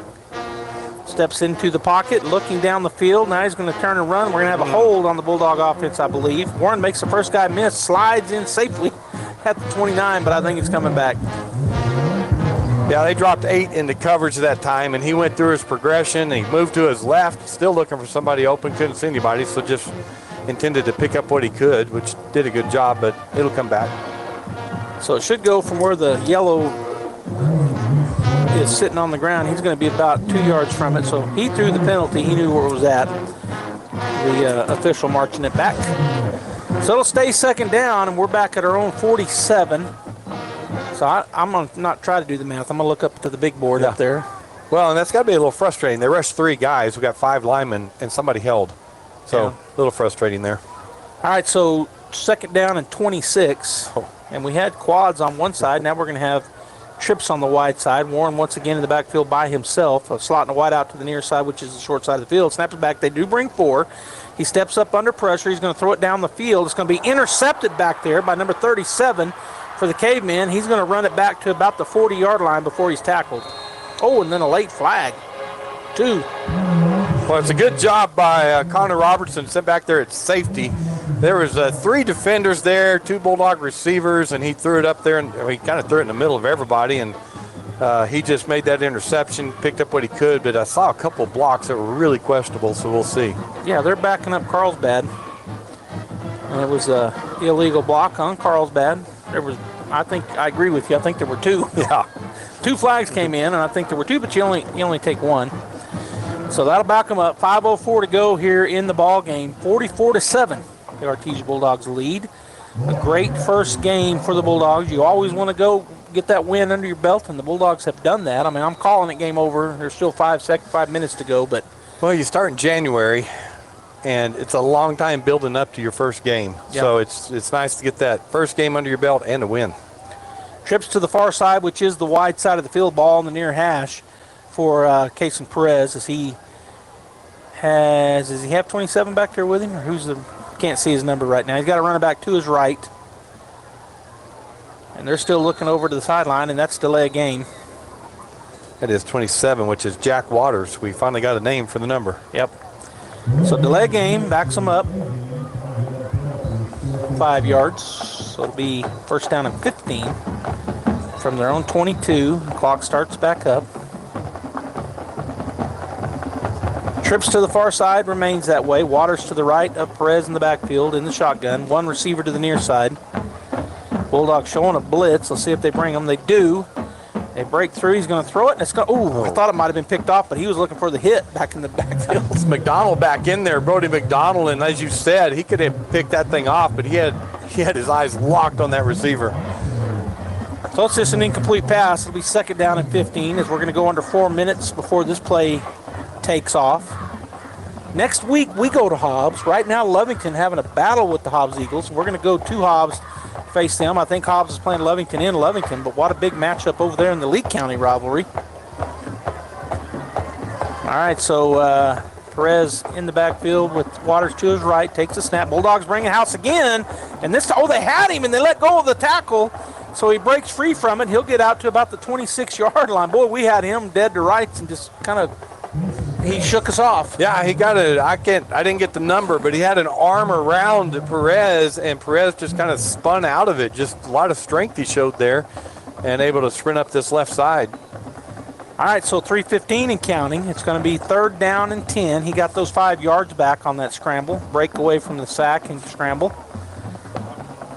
And he has Waters to his left, does Perez. Brings a man in motion. His number 5 goes across the field, which is going to give him trips over there. Snap is back. He looks to his right. He got guys in front of him. They tried to run. And almost picked off. Boy, that's the defensive lineman's dream right there, just get interception. And we got a hand on it, knocked it down on that middle screen. Trying to, set up that middle screen. And Sergio Robles Jr., number 90, from his defensive end or defensive tackle position, just stuck his arm out there and just couldn't get it as the ball went by, but it was close. So they're going to bring in their punting unit. Bulldogs will send out the punt return as we get down under 2:30 to go in the ball game. So we've had a lot of new stuff tonight to start the 2024 season. We've got new lights. We've got the strobes and the swinging around lights. We've got orange up there as well. We've got new unis. Snap is back. Punt is away. And the Bulldogs will just get away from, well, no, they may not. They're going to catch it back there. And so he's going to be wrapped up after gaining about 1 yard. That's why I thought they'd get away from it. It just took kind of a fortuitous bounce, and he couldn't pass it up. Caught it on the bounce. Jet Whitmire, is the one who did get that off the bounce and pick up what he could. Josh just handed this to me. Portales 22, Goddard 16, Lovington 24, Hobbs 15. Woo. To me, that's an upset, even though Lovington come off the state title last year in Class 4A. But it's not over, but it's an upset in the making to me, and it may not be to anybody else. We're under 1:30 now. Bulldogs offense back on the field. A formation look. Warren takes a snap, turns, throws it over to the left side. They're right there on him. As that was supposed to be a screen, but Carlsbad just charged up on it. Yeah, hitting Holt Crawford out there for the Bulldogs. He made the catch, but right on him was Diego Ramirez from Carlsbad. The receivers were trying to get to him to block him, and he just ran right past them and made that tackle. So it'll be 2nd down and 11 after the loss of 1. The Bulldogs huddle up as we go under 1 minute to go here in game number 1 of the march to trying to get number 33 on the board. Bulldogs will be 1-0 after tonight. Snap is back. Turn, throw the slant and caught, and he's going to get to the 50-yard line before he's tackled, number 15. Zach Wells made that catch, just a slant route from his wide receiver position. He did get hit pretty good by number 9, McKibben, he's a good football player for the Cavemen. Do you have his size, McKibben? I don't. He's a big kid, too. Yeah. He's a big linebacker. When you look at him, I'd say he's 6'2" and probably 210, 220. 205, Josh says. He's a good-looking football player, but that's it. The ball game is over as we're counting down after 3rd down. We don't have to run a snap. So, Robbie, the Artesia Bulldogs do get game 1 under their belts. The final score here at Bulldog Bowl, 44-7. We're going to take a break. When we come back, we'll have your final stats and our final thoughts on this first game live from Bulldog Bowl. We'll be right back. Artesia Plumbing, Heating, and Cooling, home-owned and operated for over 50 years, and here for all your plumbing, heating, and cooling needs. Artesia Plumbing, Heating, and Cooling has the expertise to install residential, commercial, and industrial air conditioning units, including the conversion of evaporative coolers to refrigerated air systems. Cut cooling costs with high-efficiency Carrier units from Artesia Plumbing, Heating, and Cooling, your authorized Carrier dealer. Artesia Plumbing, Heating, and Cooling, a proud sponsor of the Artesia Bulldogs and our community for over 50 years.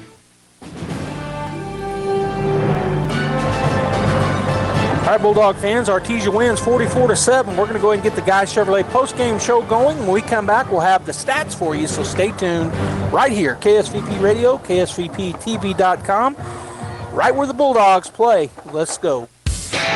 That, my friends, is another Bulldog state championship. We bleed orange here at Guy Chevrolet Company and believe that being a Bulldog is a blessing. We wish all our students the very best of luck in all that they set out to do. Guy Chevrolet Company proudly supporting Artesia Bulldogs and their families since 1925. Come see us at the corner of 1st and Main in Artesia or visit GuyChevy.com. And that, my friends, another Bulldog touchdown. Back to school season has begun. Make sure your kids are ready for school with a clean bill of health. PMS, Artesia Family Health Center, is here for all your back-to-school needs, including essential immunizations. Their friendly healthcare team is dedicated to keeping your children healthy and ready for success. Immunizations protect your child from serious diseases and keep our communities safe. Schedule your child's appointment today at pmsnm.org or call 575-746-9848. Let's start this school year healthy and strong. The Artesia Historical Museum and Art Center is now open from 10 a.m. to 1 p.m. and 2 to 4 p.m. Tuesday through Saturday. Located in the historic Ward Morehouse, the Artesia Museum and Art Center offers information on local and area history. The art annex next door features rotating exhibits such as local art shows and temporary in-house displays. For event schedule and upcoming social exhibits, visit their website, artesianm.gov/museum, or call 575-748-2390. The Artesia Historical Museum and Art Center, 505 Richardson in downtown Artesia. Picture this. You're behind the wheel of a John Deere compact tractor. You're effortlessly breaking ground, moving piles of rocks just by moving a lever, and enjoying the sun as you clear brush across your pasture. We could keep trying to put you in the moment, but to really understand what this feels like, you just have to get in the seat. Stop by Pecos Valley Equipment in Artesia and Roswell, or visit us online at pecosvalleyequipment.com.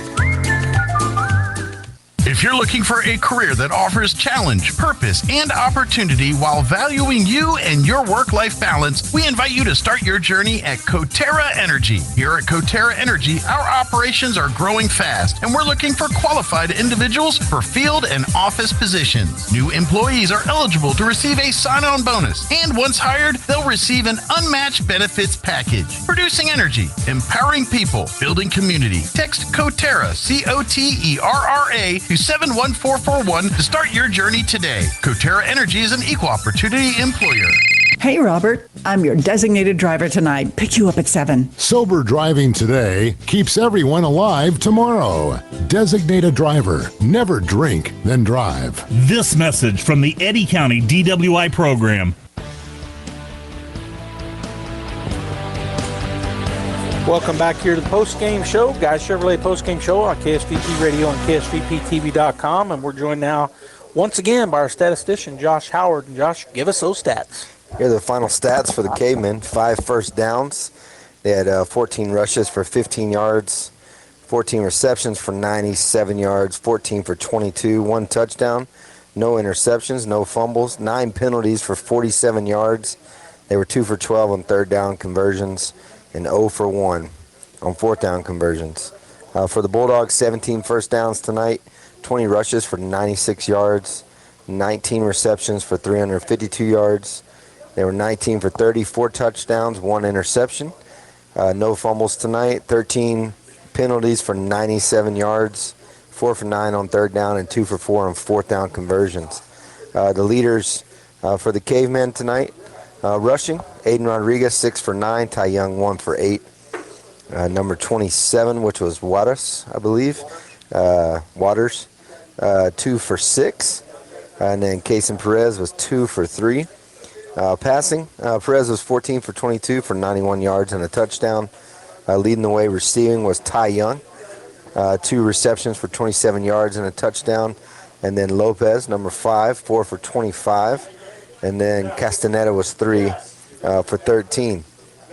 Leading the way for the Bulldogs, rushing was Frankie Galindo, 9 for 48 and a touchdown. I believe that was all in the first half. Cazares was 7 for 29 and a touchdown. Derek Warren had 1 rush for 11 yards, and Ethan Kahn 1 for 7. Passing, Cazares was 15 for 22 for 325 yards and 4 touchdowns and 0 interceptions. Warren was 5 for 7 for 30 and 1 interception. Receiving, Ethan Kahn, 5 receptions for 148 yards and 2 touchdowns. Trent Eglin, 1 reception for 74 yards and a touchdown. Bryce Pata was 3 for 42. Caleb Murray, 2 for 16.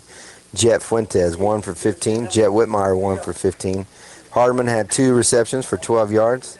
Diego Lopez had 1 reception for 12 yards and a touchdown. Jaden Waldrop, 1 reception for 10 yards. Zach Wells had 1 reception for 9 yards. And then Holt Crawford also had a reception tonight. Defensively, they were dominating tonight. Our first team that was in there, Caden Grantham had a great game tonight.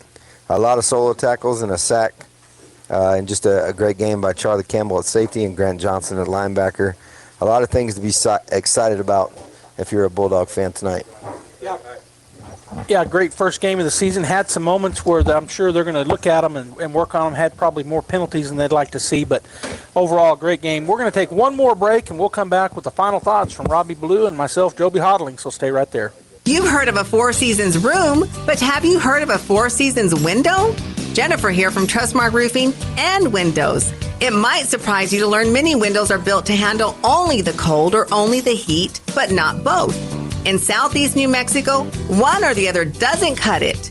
That's why Trustmark windows are built to handle our Four Seasons climate, the scorching summers, the bone-chilling winters, and everything in between. Special glass coating blocks extreme UV rays. A stout frame prevents warping from the extreme weather changes. And insulated glass is like putting your home in a giant styrofoam cooler in the winter and keeps cold out and warmth in. And in the summer, it keeps heat out and cool in. For our Four Seasons weather, get Four Seasons windows. Call today for your no-obligation spring window assessment, 575-755-7663, or visit TrustmarkRoofPros.com. Trustmark Roofing, we put people first. Forest Tire, mile after mile, we've been with you for almost 80 years.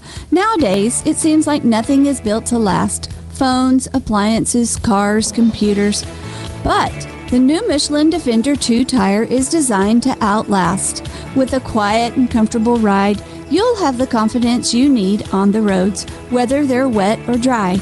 So goodbye to short-lived and hello to something that lasts. Forest Tire, keeping you rolling since 1944. Now's the time to get a great deal on select Kubota compact tractors. The LX series is part of the #1 selling compact tractor lineup in the U.S., built with premium features and the comfort and versatility to make your land your own. Stop by your local Kubota dealer today. Right now, bring home select Kubota equipment for 0 down, 0% APR for up to 84 months, or save up to $2,300. Now through September 30th. See us or go to KubotaUSA.com for full disclaimer. Visit your local Kubota dealer, Amigo Machinery at 2801 Southeast Main Street in Roswell. Hey, CVE members, have you scheduled your no-cost home energy audit? If not, it's time to sign up. Call 575-746-3571 to get your name on the list for a free home energy audit. Weather stripping, new door sweeps, minor repairs, and much more. Start saving money and keep that purchased air in your home. Central Valley Electric Cooperative is happy to partner with Green Metal Energy for this valuable audit. Again, 575-746-3571. So the weeds are taking over your property? Ask yourself, what would Jim Gill do? This is Ben from Roswell Seed. If Jim was here, the first thing he'd do is figure out what kind of weeds you're dealing with. He'd recommend the best thing to get rid of them and show you how to use it. Then he'd probably tell you a long story about the biggest weed he ever saw. Big or small, when problems come along, head for Roswell Seed Company and ask them, what would Jim Gill do?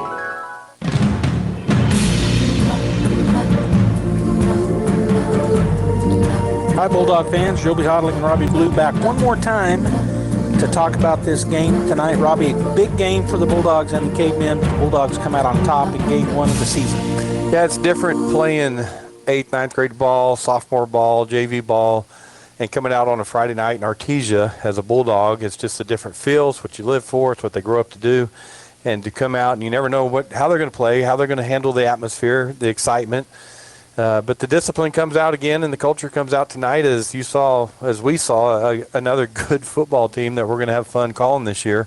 That's going to make probably a deep run in the playoffs. But I know it's first game, but the talent's there, the coaching's there, and the effort and everything's there. So winning this game, 450 yards of offense, and Carlsbad had 110, and they had a lot of that on their last drive against our second defense. So just an outstanding effort, special teams, offense, defense, full game, coaching, everything. Against, a big Carlsbad team. They had a lot of players, so they got some depth, and they got some great athletes over there. So just a good effort by the Artesia Bulldogs tonight. Really was, and I'm also going to say something about the officials. Good job by them. Just a good job all around. It was the first game of the season, and so you're going to have mistakes, you're going to have things. Everybody will. As the season goes on, those things kind of go away. But, yeah, overall, boy, the Bulldogs just came out and got it done. Well, just a couple of updates. Levington's still winning 24-15 over Hobbs in the fourth quarter, and one we're watching because we got Hobbs next week. And then we got Centennial, and it's 28-28. Centennial tied with Cleveland right now into third quarter. So Centennial is going to be a monster up there in Las Cruces at 1 o'clock on that Saturday afternoon. They really are. All right, so up next for the Artesia Bulldogs, Robbie and I will be at the pit. Hope to see you all there Tuesday night. The Artesia Lady Bulldogs volleyball team get their season underway, and they're going to play Carlsbad just like the Bulldog football team did tonight. So that's at 6:30. Of course, the JV will be playing at 5:30, I think. That's how that goes. That'll be Tuesday night. And then next week, Friday, a week from today, we'll be traveling, going over to Hobbs. It's going to be interesting to see how that Hobbs game turns out tonight. Lovington right now with the upper hand. And, of course, Lovington, as you've already said, they're in our district this year. They were state champs last year in 4A. They move up. Their school population got them back into 5A. And our big 18 district, they're one of them. They are, and it's going to be interesting. We played at home opening game tonight. We're going to be traveling on the road, so we'll see how the Bulldogs handle an atmosphere on the road in Hobbs next Friday night. All right, on behalf of our folks upstairs, Gene Dow, Jeff Curtis, and all of our camera folks, of course, our statistician Josh Howard, and Robbie Blue, my partner, this is Joby Hodling saying I hope you have a great weekend, and we'll see you next week.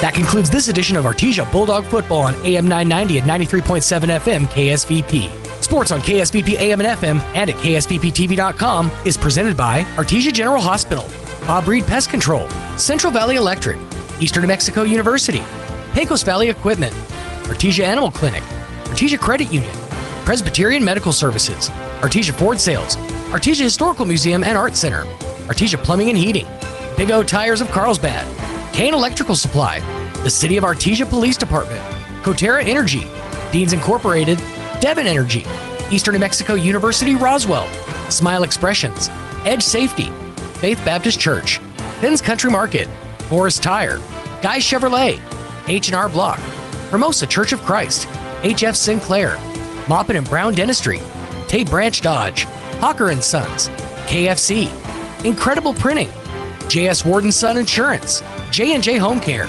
Richland Motors, Roswell Seed Company, Trustmark Roofing, Amigo Machinery, La Fonda, Mac Energy, Pressure Services, Richland Chrysler Dodge Jeep and Ram, State Farm Agent Sandy Stockton, Spur Energy Partners, Turpinning and Sons Mortuary, Western Bank, Wilbanks Trucking, John and Nancy Yates, and the Eddy County DWI Task Force. We now return you to your regular scheduled programming. Vatican wishes to control the narrative.